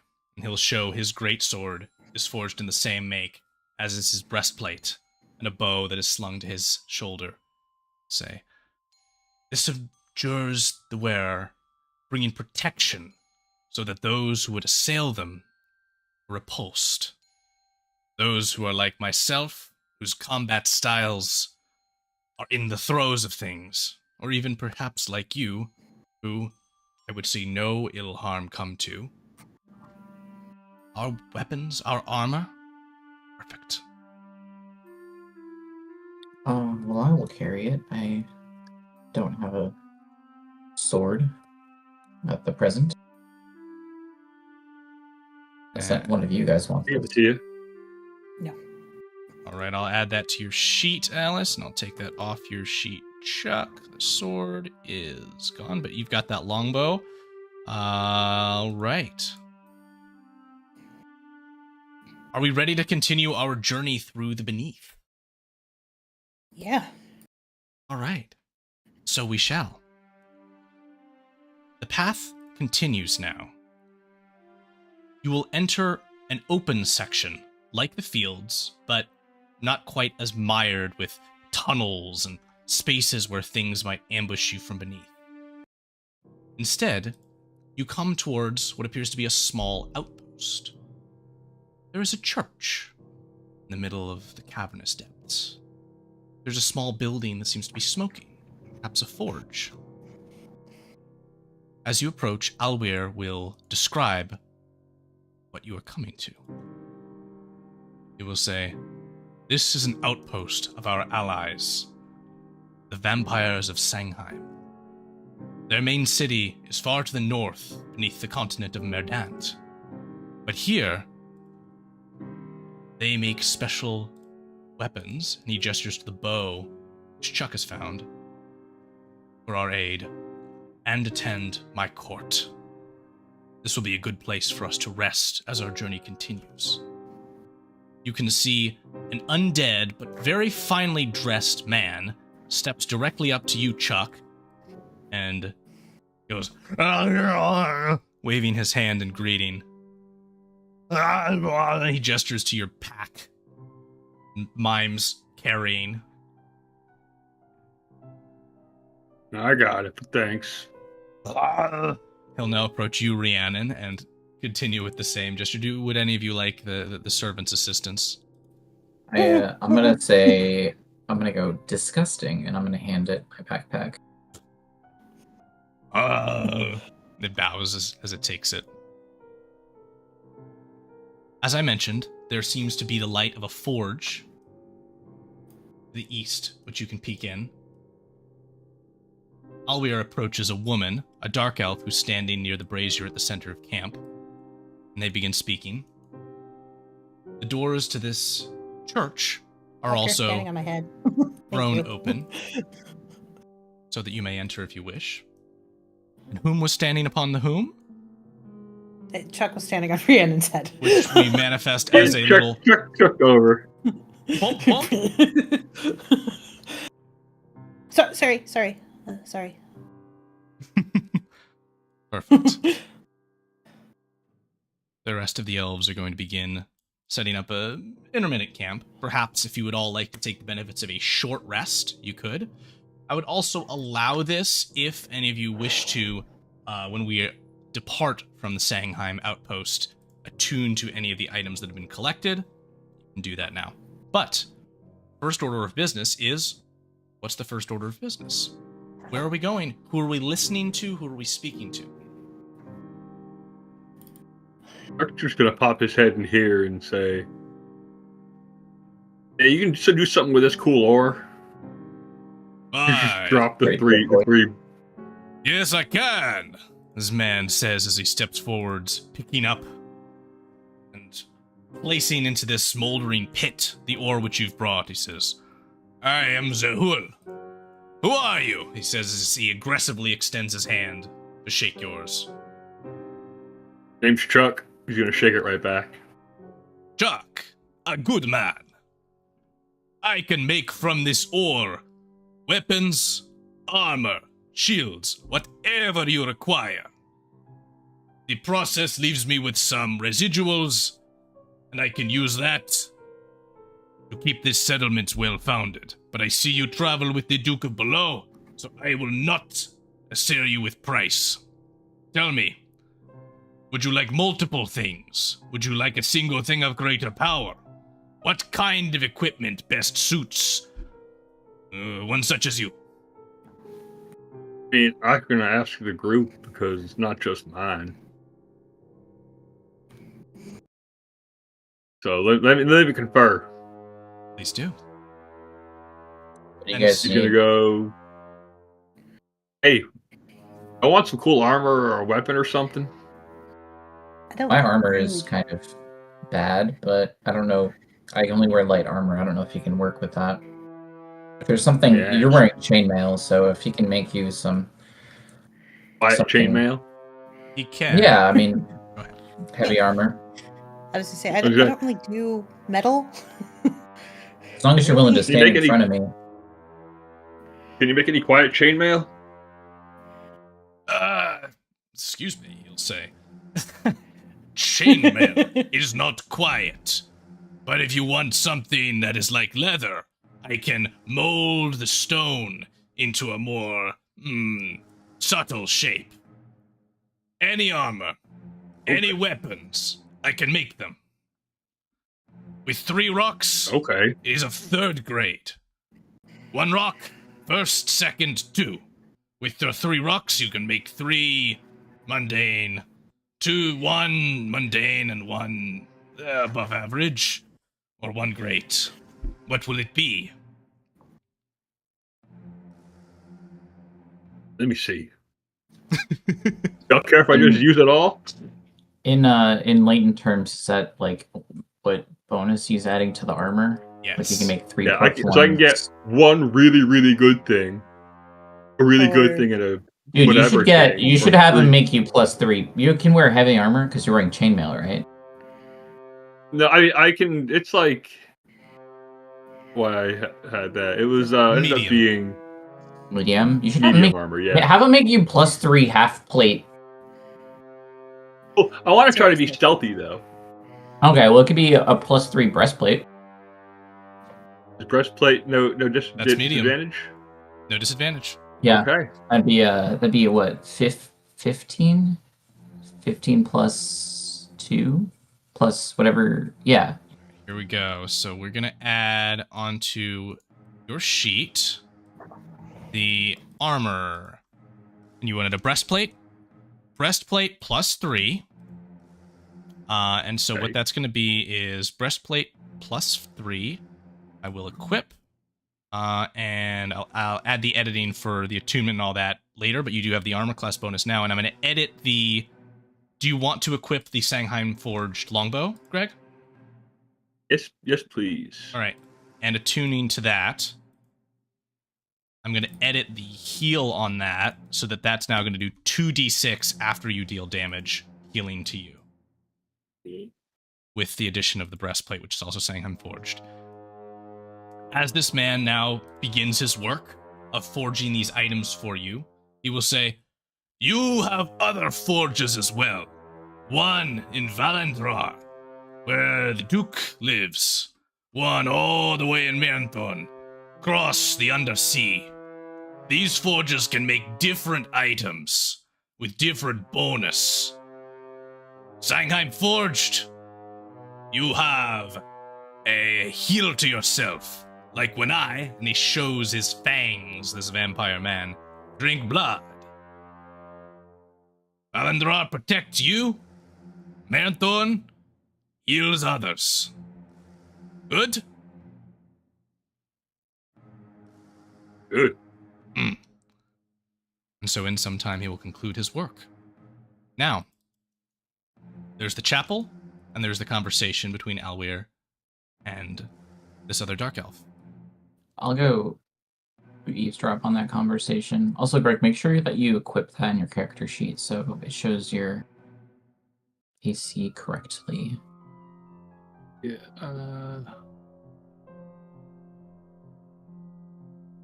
What are these two talking about? What you see is a dark elven woman who is scantily clad, yet still somehow well armored, who approaches her Oh, yeah. father and immediately embraces him, and they share a passionate kiss. Hell yeah. As you approach, Alweir will say, "Wait here. This is my bodyguard and my lover. Meet Hina." And she will Hina. bow to you and say, "Greetings, daughter of the Duke. My oath of protection stands for you as well. I will let no harm come to either of you." Well met. She will stand now with the caravan until you all depart. Alweir will I'm- say, "Wait here if you wish to visit the vampires. I have some words with them, but might have some more fun going in on your own first, before all the diplomacy and important business begins." I also was very curious as to, I'm going to ask him, what's your relationship? Oh, never mind, we already talked about it. So the parole officer. Never mind, I already had that information. I forgot. With the angel. Okay, I'm going to head As you're inquiring about this, he'll say, with Pia? Pia and I are not lovers. She would not have such things. How many She is- lovers do you have, Pops? He just gives a smile and says, "Don't ask questions you don't want the answers to, surface dweller." And he'll gives you a wink. I'm going to like mumble under my breath. As if I'm not into some freaky shit. I'm going to go into Rand the... just kind of stands there like, what have I gotten myself into? Rhiannon, would you like to go into the chapel as well? Or no? Ooh, I like what's going on in here. She's gonna like peek her head in, just like at the door. I'm going to grab your arm and pull you in. Now, Chuck, as these two are entering the spectacle that is about to unfold, something else catches Oh, your yeah. eye, or perhaps the eyes of your bees, as you see red flowers which have been planted at the entrance to this church. Okay, yeah. As they head directly towards the flowers, begin the process Go of check out those flowers. pollination, and eventually, perhaps, new honey for you. Yeah. The undead servant here is going to very aggressively gesture for you to enter if you would. Will you, or will you not? I'll go on in. I'll leave the bees. They'll do their thing. All right. As you enter, you see before Won't you let me in. what might be... He'll move out of the way so that you can get in. if he'll Walls move. are annoying. There we go. What might be a horrifying scene, as before you, is upon an altar laid a woman. And a vampire leans over her neck, drinking her blood. But she doesn't seem to be gasping in panic. She seems to be enjoying the process, and as you enter, the man who is draining her steps up his half-bare chest clear before you as he turns, blood still dripping from his lips, and says, "Ah, new visitors! Welcome!" as he strides hastily over towards you.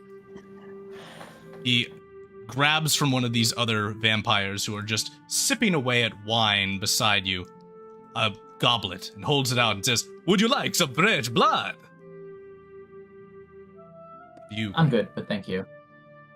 Ah, good. Welcome to our venerable little outpost. Who are you and what brings you here? Well, my name is Guayer Vilandrasil. I'm here with my father, Oh, Yes. he's here. Ah, and he immediately seems to be a bit frustrated and says, "Work. Ah, hello, new guests. Would you like some fresh blood? I'm It's perfectly quite fine. Thank delectable." You? Nope. No, thank you. One of the bees buzzes up to the blood. Tastes a little bit of... Trying to pick the bee up and... Yeah, it immediately seems unhappy by the taste that it found as you're... Nope. Bringing it back. If I interpreted that correctly. This man will say, Alweer, are you here? And you'll hear now the conversation as they begin to speak. Which says, "Yes, Luca, I'm here. And yes, you're coming with us," he says. "Ah, for shame. I'll have to leave this place in the hands of the blacksmith. There'll be soot across the floors." Which says, "Yes, but you know it is time. Yes, it's time. Call your court to order. Begin preparing for the great journey. I'll be there. They have a good handshake. He says, "I have some bit of a process to complete with one of our other guests." And this noble woman who sat upon the altar is now sitting upright, arms crossed, and seems quite cross. Displeased expression towards the front of the room. And as the vampire returns to her side, she seems more satisfied. And lays down I'm once gonna again. ask this vampire here, and I'm gonna pull out my notebook and can you explain to me what's happening Say, in detail? "Right, well, most vampires are savages and have no idea how to run a civilization. In Sangheim, you can come and live by choice. Sometimes you'll become a vampire. In all cases, as a mortal, you'll resign your body to undying servitude.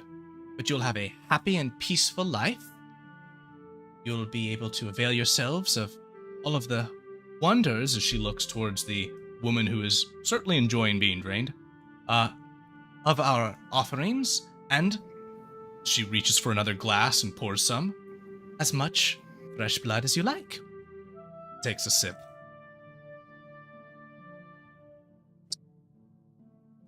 Interesting.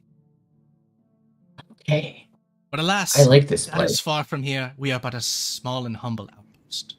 Please come back whenever you'd like." I'd like to visit your city proper one day. "We'd love to have you." And so, to you all, is there anything more in Sangheim's little outpost that you would do?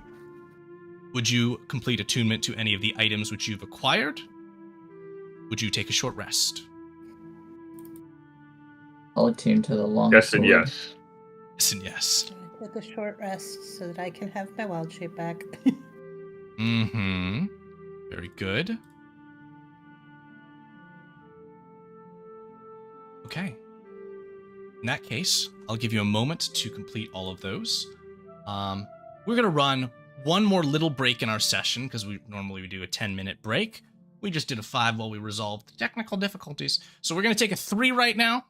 Just make sure we're all on set for our final leg of our journey.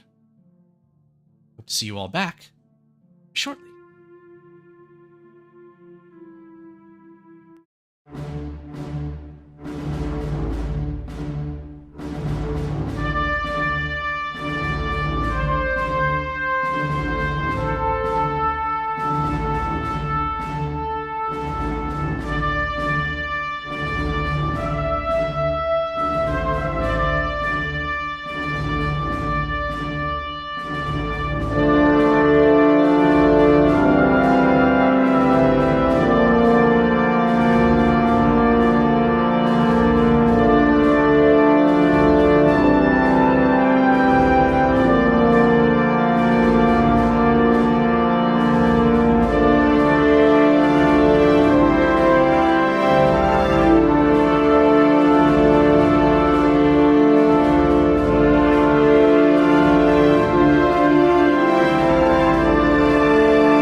All right, we're back, everyone. Let's continue our journey beneath. Having now short rested. I'm going to cast aid on everybody. Good, very good. Having now prepared yourself for the next leg of your journey, is there anything you wish to do before we depart? What level are you casting aid? 4th? Cast so at is 4th. that 15? Yeah, for every increase by 5 for the spell level above 2. Yeah, so it'd be 15. You get 15 10 hit points? No, your max hit points. 15. Hit points go up by 15. There's a good way to do that in. That part I don't love, but How do we do it? just add 15. I just have to hit. Put It's not letting me. page. Neat. While we resolve these technicalities, all ye Hit the healing wonderful button and see what watchers, happens. I'm going to post a last poll for our session, and I want to ask you all whether you would rather the party have access to another under ore or another under shroom.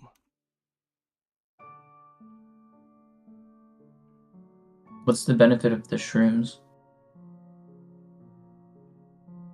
They were used previously by Rhiannon for life-giving healing properties. Yeah. So I think we viewers, should take the ore. vote. We'll see what they have to say. Oh, go into the edit version and then maximum override, whatever your max is, plus 15. Maximum override. Temporary Yep. hit points. Ready to... They're not temporary. Oh, well, they're maximum Where- temporary. Something like that. No, for Rarely 8 I'm hours. assuming where edit is. In the top left corner, you'll see a little wrench. Click it, it'll slide it over, and then you'll see a lot of Yes. little It's like a gear next to your hit Got it. points that you can That open one. up and change the max. Thank you.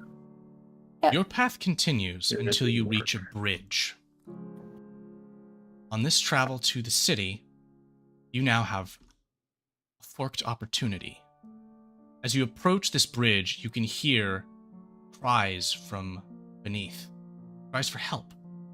Sounds like people. One comes from the Let's west. rush ahead. It sounds humanoid. One comes from the east. It sounds more unnatural. Alwir will pose.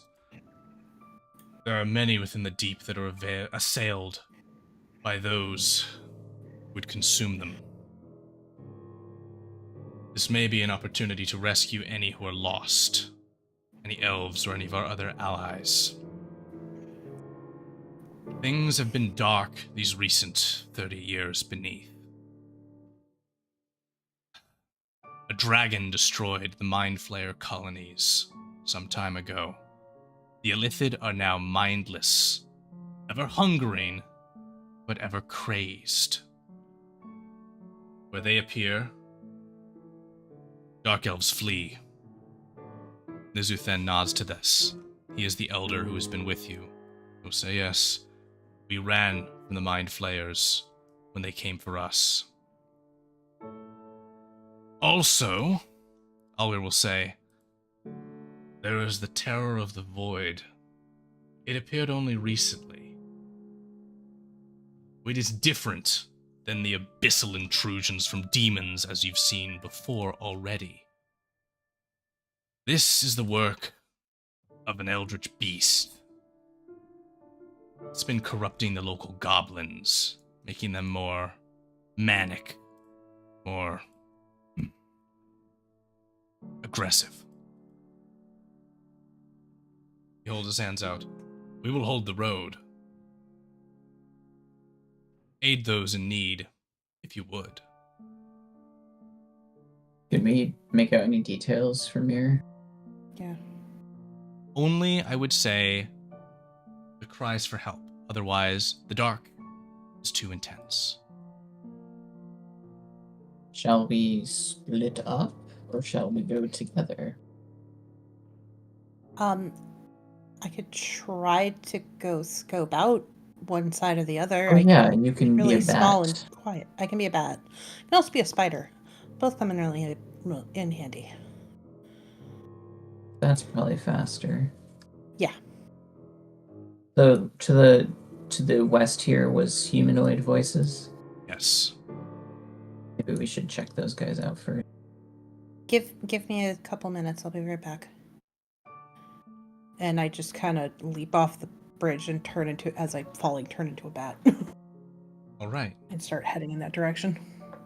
Go ahead and let's deploy your bat form, which should be zoop, right here.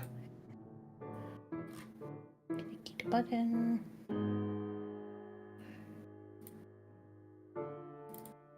Bat. All right. What is in fact my fly speed as a bat? What is in the dark? What will you discover? Let's see. I also have blind sight 60 feet. That's exciting.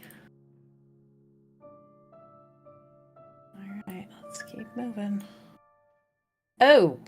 As you fly to the west, what you see is one of the dreaded mind flayers which was just spoken of. It seems to be slowly creeping its way towards a dark elven woman who cowers on the ground. No! Someone, please, help! As the creature steps forth once again, its tentacles swirling, its mouth showing its teeth, then it reaches up towards its head in a crazed manner and just moves in an unkempt way I around. am booking it back so that I can unbat.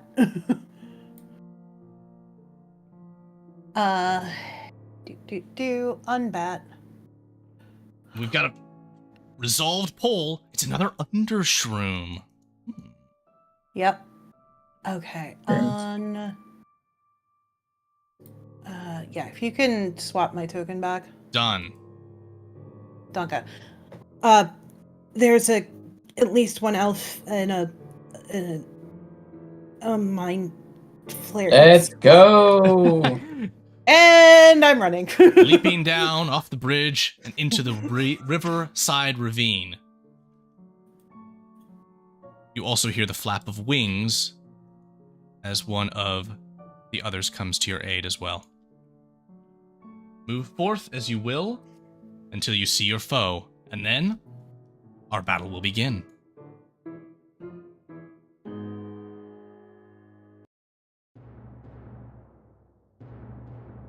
All right, Chuck. Gonna grab this mushroom along the way. We're going into combat. All right. Roll for me initiative, everyone. Let's fight a mind flare. Wait, what? On. Okay, I did Okay, aided. Might not get rolled. Yours did. You're up first, Greg. What have you got No. for us as this creature is advancing upon the now cowering, afraid dark elven woman? I'm not gonna use my new bow yet. I'm just gonna shoot it with a. What was the one that stunned it last time? Arrow of lightning? No. Arrow of shocking. Arrow of shocking. Cool. Yeah, that's not. I'm sorry. Sapping? Shocking. Sapping. Yeah, sapping was made it prone. You got it. All right. So that is a save if you hit. Right. Let's see the attack roll. Ooh, 15 will just hit. Nice. The Mind Flayer is going to fail its saving throw. Let's see that damage. Right. That. And then bees. The bees.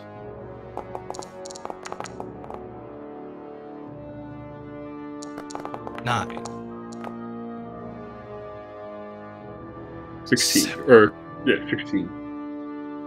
All right. That's your turn. The Mad Mind Flayer is now up. It is going to, at the start of its turn, use its Madness ability. And I need every creature within 50 feet of the Mad Mind Flayer to, if your intelligence score is 12 or greater, make for me an intelligence saving throw or take psychic damage. Oh. Wait, you said if our intelligence score is 12 or greater? That's correct. I don't do anything. You're stupid. I'm dumb. And so is apparently the woman who he's attempting to assail. Alright, Chuck succeeds. Quahir fails. And the Mind Flayer itself must also make this save. It will also fail. And so the Mind Flayer and Quahir are going to take a lovely total of 18 points of psychic damage. Wow.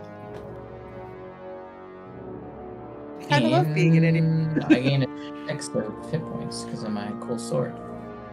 Alright, the Mind Flayer's turn is now still fully in effect, though, and it turns towards the new oncomers, one of which has attacked it.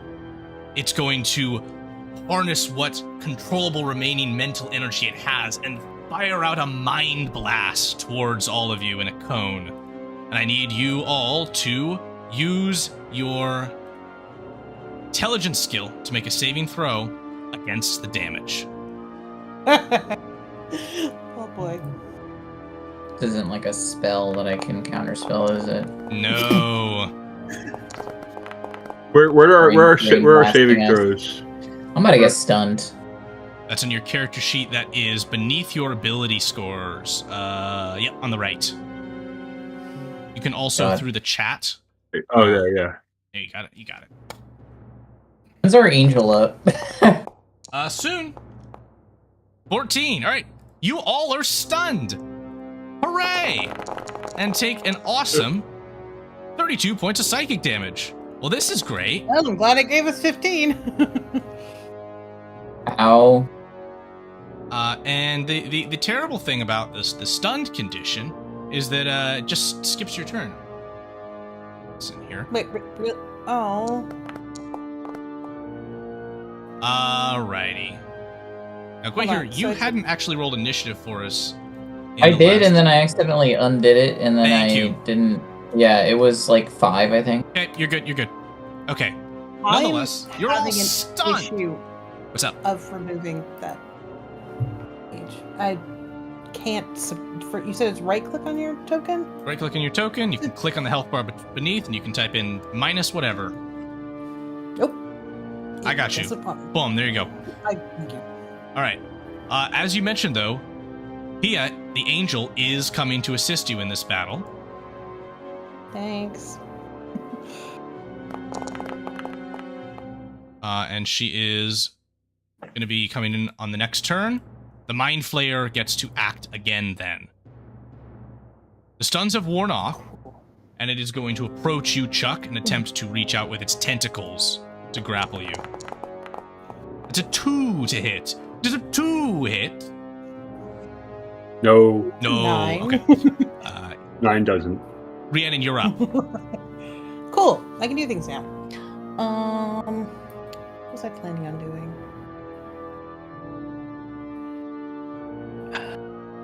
Oh, right. Blight. Blight? Don't you Blight. think that's a little bit of an overkill? He's just a little tentacled guy. Nah, blight the motherfucker. Alright, there we go. Here comes the Blight.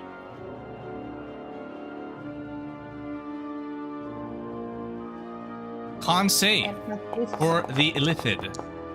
There's a 2 save. I love it when it does that. No! Alright, what's the damage? Enough. Dice. 45 points! Gee whiz! Alright, this creature is not looking good. As its purple blood I didn't splashes kill onto him, the therefore. ground. I didn't kill him, therefore it's not overkill. Wait, here, you're up. Oh god, I never know what to do in this freaking game. We're gonna cast Vicious Mockery. When in doubt, mock. How dost thou mock? Hey, drop something. Ah? It's your blood. And looks down, confused at the least. But is it damaged? Oh, yes, it is. It is mocked. It does resist the psychic damage somewhat, but its next attack roll, if it makes one, will be at disadvantage. Right. That's fair. The angel is going to fly in. She's going to swing one holy mace attack out at it as she flies by. That's going to hit and do a lovely whoosh. 32 points of damage? Good grief, angels are strong. And the Mind Flayer's blood spits out all over you, Chuck, as it dies. Oh, fun. And its wiggly corpse falls on you and on the mushrooms. Ah! No! Get up those mushrooms! Yeah. And just like that, Brandon literally comes over and pushes the dead body off the the mushrooms. threat is ended. Go check on our survivor here. Say, is it okay? I'm gonna check on these mushrooms. Is it Yeah, gone? the Mind Flayer is dead. It's gone. Oh, What's your name? Are you okay? I'm fine. The angel at this point is offering her arm to pick up the woman if she needs the help. Aletha, I'm just remove this here for you real quick. I'm just a slave from Valendrar. I thought I'd go on a little wandering though. Maybe find some undershrooms. I'm ready to go home now though. Okay, well, you can come with us. Thank you. Who are you? We're headed that direction. I'm Gwahir Valentrasil. Oh, Brandon. are you related to our lord? Yeah, that would be my father. Oh, praise him. The best living conditions in the Underdark. Thank you. And thank you for saving my life. The angel will nod and say, take her. I pull out my notebook and I say, neglected to mention slavery. Okay, you didn't know about this either then. Good. No, I mean, it's not entirely surprising. I just checked this Mind Flayer if it's got anything on it. Yeah, sure thing. You know what it's got on it? Gross. It's got a blood-covered breastplate. You want it? Nah, All right. We'll pass on the breastplate. got a pretty good one. I will go ahead and add to your sheet, though, that new item you've recovered, the Undershroom. Maybe you can actually pollinate this one. And your under ore is down to 0 now. Pretty banged up. Are you... Oh, yeah. Hold on. Give me a second. What does this do? I just want to see. Alware will say as you return, thank you for recovering her. I tell them not to go wandering, and look what happens. They almost die. Oh, hold on a second. Everybody who got hurt, come here. What do you got? I got mass cure wounds. Mass cure wounds. That sounds exciting. Cure my wounds. I'm wounded. Well, it wants to there. Ah! It's templates! Big yellow circles everywhere! Yeah, it's what I do. 38 Amazing. points back. Which I think is what we took. So. Dang. But what was that 6 for before? Same thing? Oh, now I can do it. 6? I saw the... Oh, I did the wrong thing. Isn't there something up with the kids these days? Like a 6, 7 or something? What? I saw something Oh. like I that. think I've heard that. Maybe that's what that is. What? A cry Yeah, from yeah, the I youth. I was doing some Gen Alpha memeing in the chat. Definitely. That was me rolling for my temporary hit points from getting mind blasted. Got you. All right. All right, let's go check out the other side of the ravine here. Okay. I want you to scout it out. I'm just gonna go for it. All right. I'm As you stuck. just go for it, Tina, Yeah, same. one of your bodyguards is going to dash down along with you, say, Lady Valandersill, no harm will come to you while I stand beside you. How about you stand in front of me? She'll cock her head and say, I would happily. Thank you. As you rush forth, what you will see is a grisly scene, and you can hear several maniacal voices giggling. As there are plant blood spattered maces nearest where a mycoid has just been killed by goblins.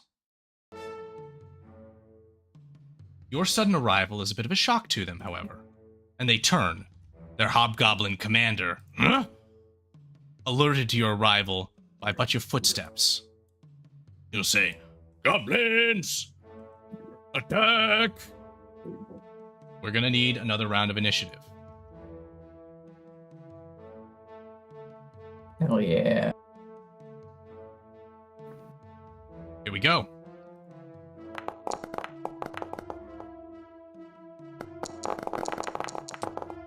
Ooh, looks like the bad guys rolled pretty well.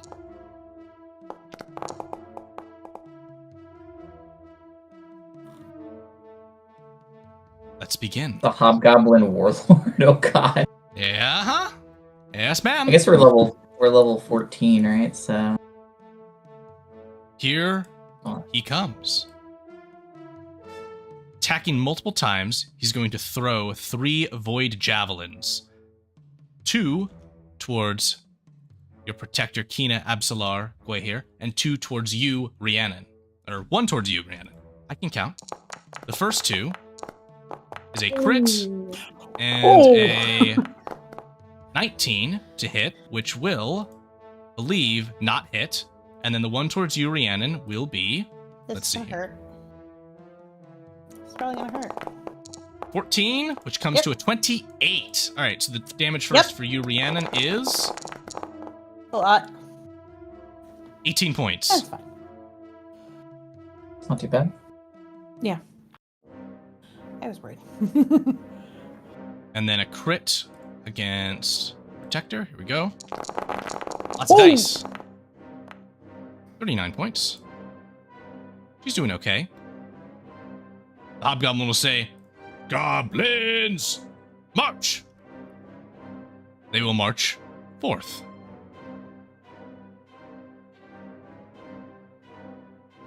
This one is going to scamper across the ravine, and then this one will move directly past the now orphaned mycoid spawn, which will give a whoa! These goblins are going to unleash some attacks. Here is a void scimitar against you, Rhiannon. He rolls at advantage. Oh, I'm sorry. Will a 16 hit? Yes. I don't know why, but Void Scimitar is so funny to me. All right, here's the hit for you, Rhiannon. 12 points of damage. Roll to hit you. There we go. Attack with advantage. Yes, at advantage. Way here. Yeah, that'll hit me. 29. Oh, I have missed a die here. Sorry, Audrey, you take an additional 1 point of damage. And then that is 19 to you, Alice. Chuck. Short bow. Here it comes. No! An 18 on the die is going to be a 30 to hit you from this goblin across this little river. That'll hit. All right. Here's your damage. 14 points. And then 2 more scimitars for Nina. That'll be the enemy's turn. It's going to be hits, I think, here. Dice! Dice! dice! So many dice on the screen. All right. And there's the damage totals for her. Rhiannon have conjure woodland beings prepared? We'll see. I do. All right. I do indeed. Hina is going to make longsword attacks against these goblins. Bump, bump, bump. Dice, dice, dice. Let's get all those damage dice out there. Whop, whop, whop. Here they come. That's going to be hit. Hit. These are not hard creatures to hit. And so that's a hit. Hit. Hit. All right. So all three of these goblins on the front line are going to be killed. The red blood splashing onto the ground as they give out "Oh!" as they fall.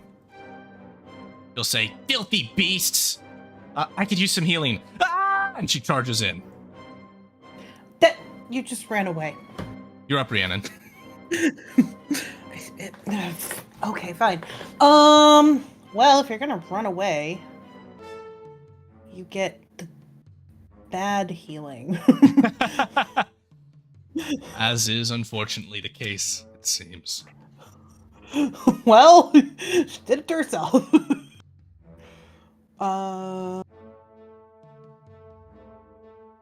Actually, wait, what's the range on that? Perfect. All right, healing word to her. Dav Perez in the chat says, "Geez, super goblins." Yeah, super goblins. The Lord Stamos, indeed. Let's see. Yeah, let's do. Oh, I've got third level spells. Let's cast that. Healing word. And who's that going to affect? Voila. Kina. Hina gets heal 20 points. Very All right, good. and then She's no longer bloodied. Appreciates that. happy for her. Happy for her. And now we're going to also try a new cantrip. Starry Wisp. Ooh, very fun. Audrey, would you describe how Rhiannon conjures a starry wisp to hurl at her foes? She just like starts wiggling her fingers, and you see this little tiny, like green sparkly bit. She just casually throws it At whomst? and at the big hobgoblin. Big ugly. Awesome. Yeah, big ugly. I think at 23 hits. A 23 does hit. Yay! He is illuminated and takes And in pain. 12 points of damage. All right. Anything else on your turn? I want to get. No, I'm done now. Fantastic. Wait here. You're up. What you got? Wait, am I next or It is should have been Chuck. Chuck next? Oh, because you manually ended your turn. I got I'm confused. sorry. You're good. I hit Chuck, the button. go. He's gonna back up a little bit. Yeah, with your fancy new armor, just back right up. Yeah, I mean, I have an arrow, bows and arrows. I just shoot stuff from far away. The angel up on the hill above says, "Is everything all right down there in the dark?" There's stuff, goblins and whatnot. She's going to extend her wings and hold her weapon and say, "If any of them come close, I will destroy them." Nice. I feel like he's gonna do some destroying. Who's your target, Greg? Yeah. Oh, this first goblin here next to, who's that? Go here. It is. I don't know how to highlight it. If you hold down your mouse button, you'll go bing, bing, bing. Yeah, left click. That but guy. hold. That's a hit. Of That was course. my ping, by the way. Oh, well, Am I? now you see. 66. Yeah, we're just pinging. Ping, ping, ping all over the place. A critical hit on a goblin. Congratulations, Greg. You have dealt more than double his hit points and damage, and he's dead. The goblin's head Too bad it wasn't explodes. Too bad I wasn't like directly behind him, and I could have shot through both of them. That'd been cool as hell. That would have been cool as hell. Go You Legolas say the shot. blight Maybe was next a time. rattle. Come on. Maybe That was next attack time. 1, attack 2. Let's see it. Attack 2 goes to the one behind it.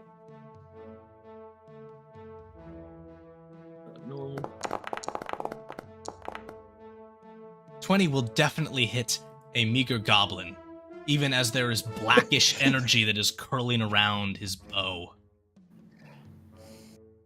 I'm gonna add a D8 to that too for the bees.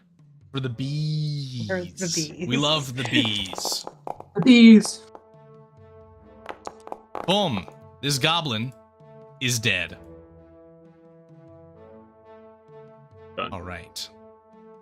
That's your turn? Yep, that's my turn. Now, Gwahir, you're up. Properly Okay, this time. I'm gonna cast haste on Kina. And then I'm gonna use Bardic Inspiration on Kina. Mhm. Kina, I'm gonna say, you get it, girl!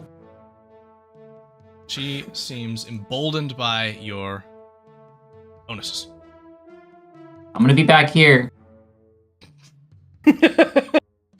Ah, I see. You were playing Bard, the cheerleader class. At the top of the round, the hobgoblin will begin muttering in a dark language. And before you, a black portal, dissimilar from the one you saw before, begins to tear itself open. You're not supposed to do that. And from it extend two It's terrible rude. tentacles. Fucking These I'm gonna roll tentacles my 2 begin heal dice to from. bear out towards you. And they will go after Kina's turn.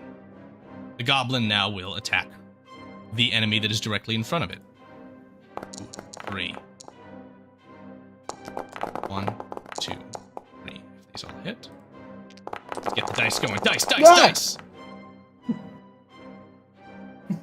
All He right. gets an extra attack, right? Oh, that's the hobgoblin. I should keep in mind. Yep, hobgoblin. All right, so that's a 16, which is a miss. So first attack misses. Second attack makes it with a 23. Third attack with a 28. So So 2 of these hit. So that is the 16 and the 21 And then she has +2 armor class from Bardic stuff. from haste. From haste. Oh, she has haste. Golden. Only one attack will hit. She will only take the 16 points. She's back to bloodied. All right, Yeah. she's up. Hey, Henry, I'm gonna roll my 2d6 heal damage from before. Do it. From the bow. Yes, sir. And that is 2d6 because you attacked twice. You're gonna get it again. So you get 6 Yeah. back, and then you're gonna get another 2d6 back.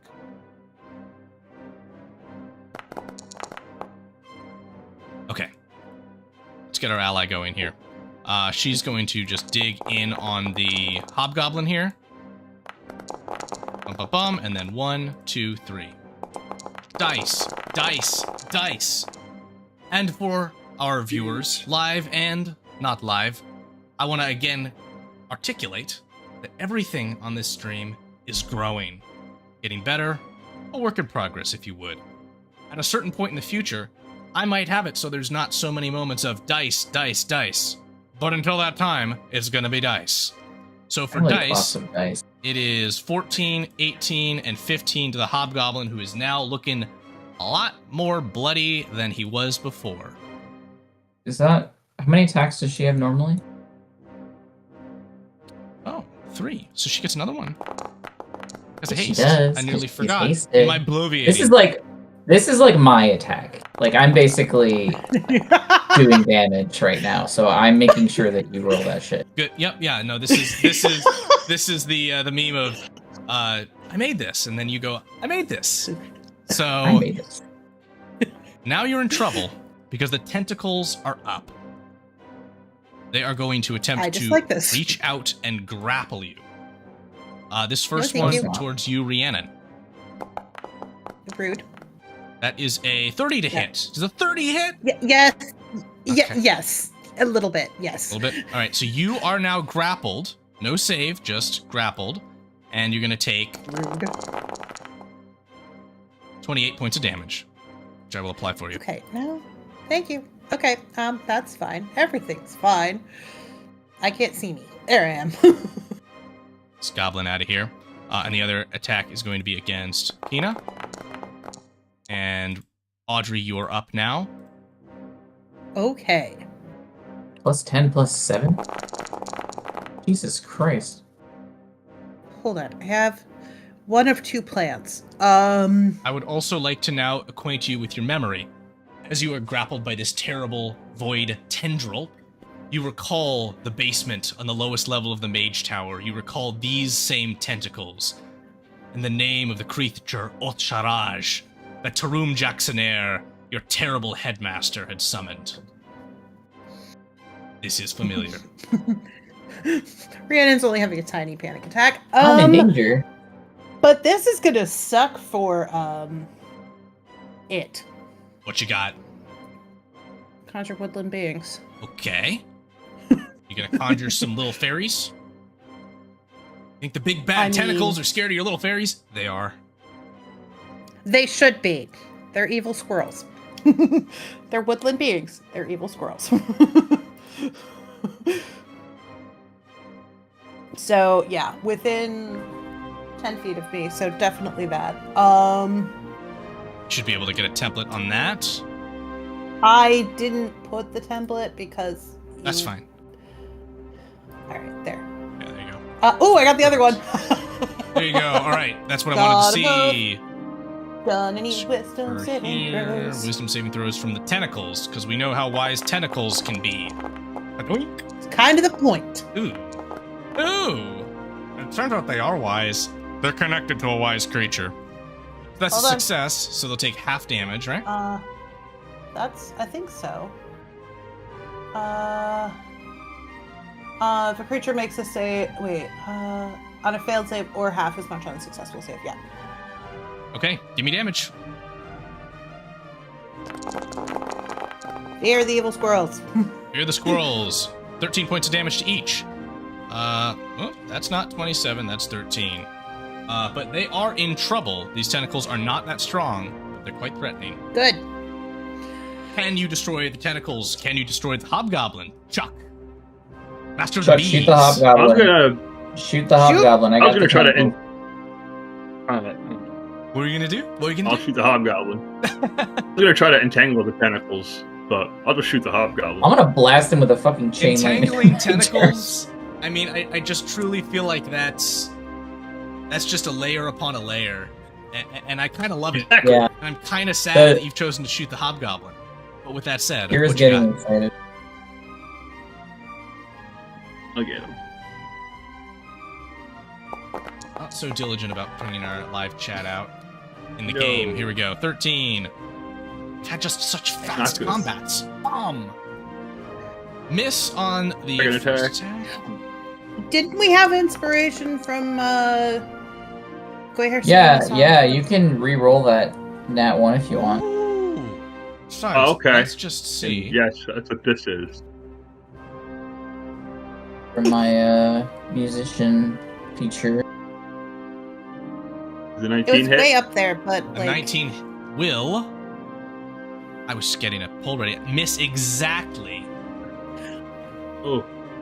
Alright. So that was the reroll. Here's the second Live attack. chat. I know there's a good few of you watching. If you want to give Greg a big B arrow, boom. Let's see the next attack. That's gonna hit. nice. Yes. Alright, and damage.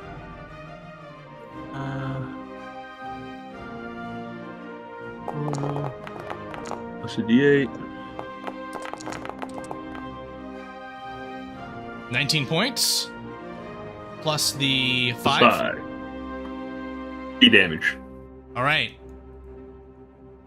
Seen any boats yet? All right, we'll bounce back to you if you get a big B arrow. Go here, you're up. What you got? I'm going to shoot chain lightning. Let's see it. Da-di-da-di-da. Say as I cast chain lightning. 3. I need they only need to make a dex save. Do I need to make a dex save? No. Okay, good. I wasn't Tentacle, sure. fail. Tentacle, fail. Hobgoblin Warlord, big fail. What you got? Yay. Okay. Yay! Dice! Dice. I see multiple 44 to eights. all That- three. 0, 0, and 0 are the health totals these creatures have now, as they are well and truly destroyed. Thank you, you in the chat, who did want the big B arrow. We're going to carry that over to next time, because this combat encounter is concluded. We are out of initiative.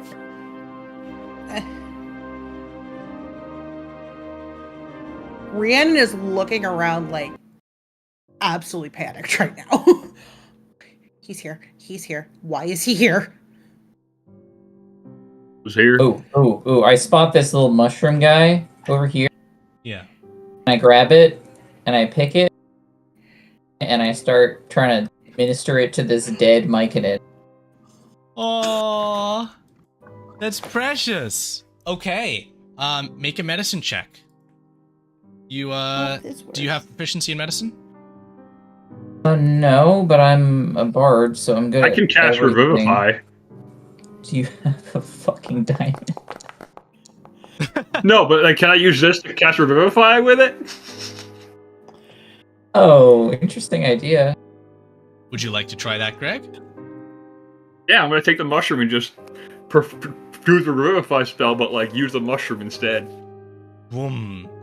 And Go, Ro. using this mushroom, please describe for me how you resurrect this formerly dead myconid. I kind of pull it apart and just get it ground up in my hands, and I just put it on his chest. You give Kind some, of like defibrillators. kind of like what? Defibrillators? Defibrillators. Yeah, he gives a and immediately puts a wet hand on your shoulder and says in a telepathic voice to you, "Thank you," and hugs his little sprout.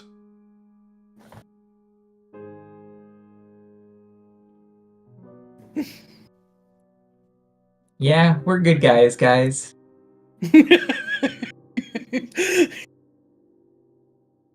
Ina's gonna wash Where- the blood off her sword in the water and say, "All right, well, let's get back to the city. Gotta see how the slaves are doing on the next construction project." Yet we're the good guys. But he's here Yeah. somewhere.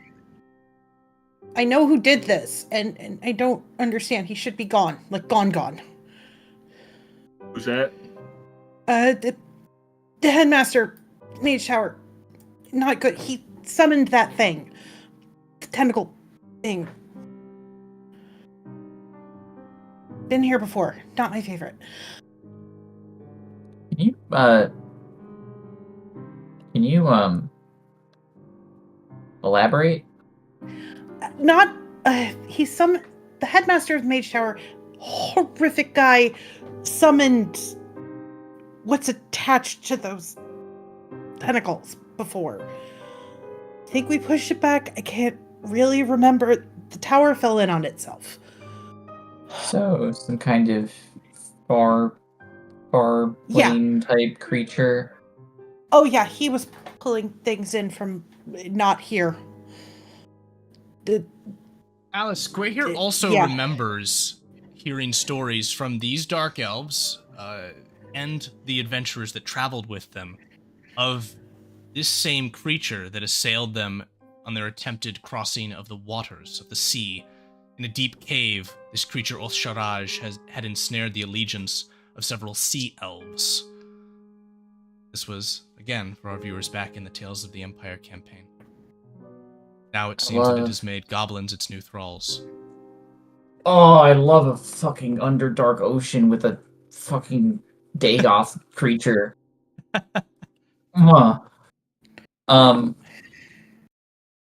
Interesting. Well, it sounds like he's down here. So maybe your master was just summoning it, because it sounds like they've been, He's the headmaster. Master. Sorry, your, is he alive? I didn't think so. The headmaster. The relevant detail is that when this creature was first summoned, the phylactery which allowed this headmaster to return to life when he'd been killed long before, was taken by the eldritch creature, pulled into the portal through which its tentacles reached. I thought he was gone, but So it sounds like maybe Headmaster wasn't summoning him from another dimension, but was just summoning him from down here, because it sounds like they've been dealing with him for like 30 years. If I'm putting these details together correctly. Bits and pieces are wrong, but you got it in the most part. I mean, the headmaster's... I don't know if he's really old, because he just came back, but he's been around for a while. So who knows? Is he the guy? Is he the monster? I don't think so. Just I mean, he was guy? a monster, but he didn't have tentacles. We're gonna have to figure that out. Yeah. I mean, once again, still a monster, just not one with tentacles. I'm gonna ask Dad here. Hey, Father. What is wait, do I know what this like Eldritch Horrors monster name is? Yes, and I can get it in writing to you after the session, but it is called Uthsharaj. Uthsharaj. Can you tell me what you know about Uthsharaj? That is an old name. Older than many things. I do not know it, but I know that an agent of it has been making deals with the goblins down here, powering their raids, stealing away life forms, bodies at the least, feeding it to the void. It's a problem, one we've not yet dealt with. Perhaps with your arrival, you will. Lovely. Sure.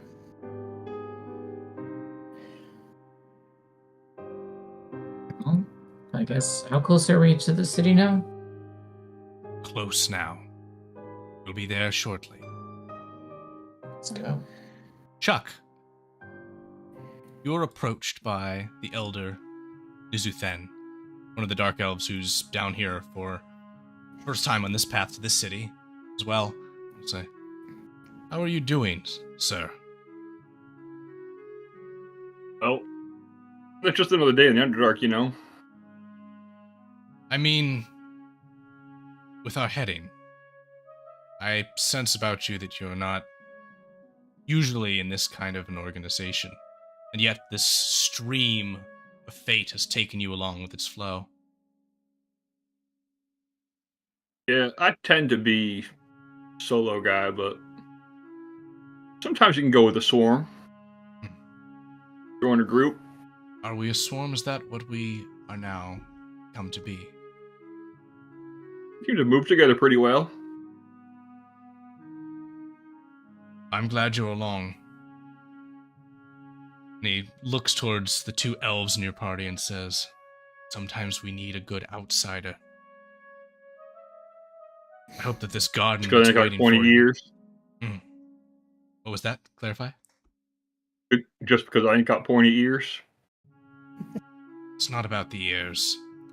It's about the mired culture. It's about the superiority that we elves hold of ourselves. It's almost an insidious wave that washes over us. Makes us think that we're better than the others. It's not true. I think you know that. I was just giving you a hard time, really. Life short as mine. Enjoy the times you got. Perhaps I've proved my own pomposity in failing to perceive your joke, good man. I hope that the gardens ahead are as rewarding for you as wearing as this journey may be on you. If you got them flowers you promised, it'll be pretty rewarding. Audrey, to Rhiannon, the angel will put a hand on your shoulder, healing you, as she does. Oh, I was gonna do that eventually, maybe. Yeah, that's just gonna be a straight At plus 25 to you. Delightful. Say, your mind seems worn by the encounter with the creature. You seemed to dispatch it with ease, your group. What worries you? I've seen that creature before, and it's kind of a symbol of some of the worst moments I've been through, so not exactly the memories you want brought up. And yet you've been through them, and you stand here tall, you stand here proud, you stand here stronger. Well done. Thanks. You will be able to keep on well doing. It's the others, she looks towards the Dark Elves, that I worry for. Pats her shoulder, extends her wings, and flies across the cap. As the caravan continues forwards, way here, you are approached by Solani, the half-spider woman, priestess of Lothira, whom you've traveled with before. You'll say, Hey. Well, I think this expedition is quite exciting so far. How are you doing? Having a good time. I'm glad you're here with me. Yeah, I don't know if I'm glad I'm here or not, but it's certainly interesting. Have you ever been to the city before? No, it's my first time. Have you? No, we didn't really go to the big city. Stayed in the town. Are your kind respected in the city? I don't know, but my father, and she gestures to Nizuthen, the elder nearby, says, always wanted to keep us out of city business. Wonder if we'll find out why. Stay close to me if you're nervous. I'll do something like that. Is there anything else which the three of you, players, wish to do before we close our session tonight? The arrival to the city. I will take that as a no, and so does your journey continue through the dark, or you come to an overlook. Here you see a mighty city perched within the rock, and Alwir of Elandrasil will say to you all, Welcome, welcome, my friends and kin, to Valandrar. Welcome to my home. Thank you all for coming tonight. I hope you enjoyed our show, and I wish you all a good night. Hope to see you next weekend, on Saturday, for the next chapter of Children of Hell. Thank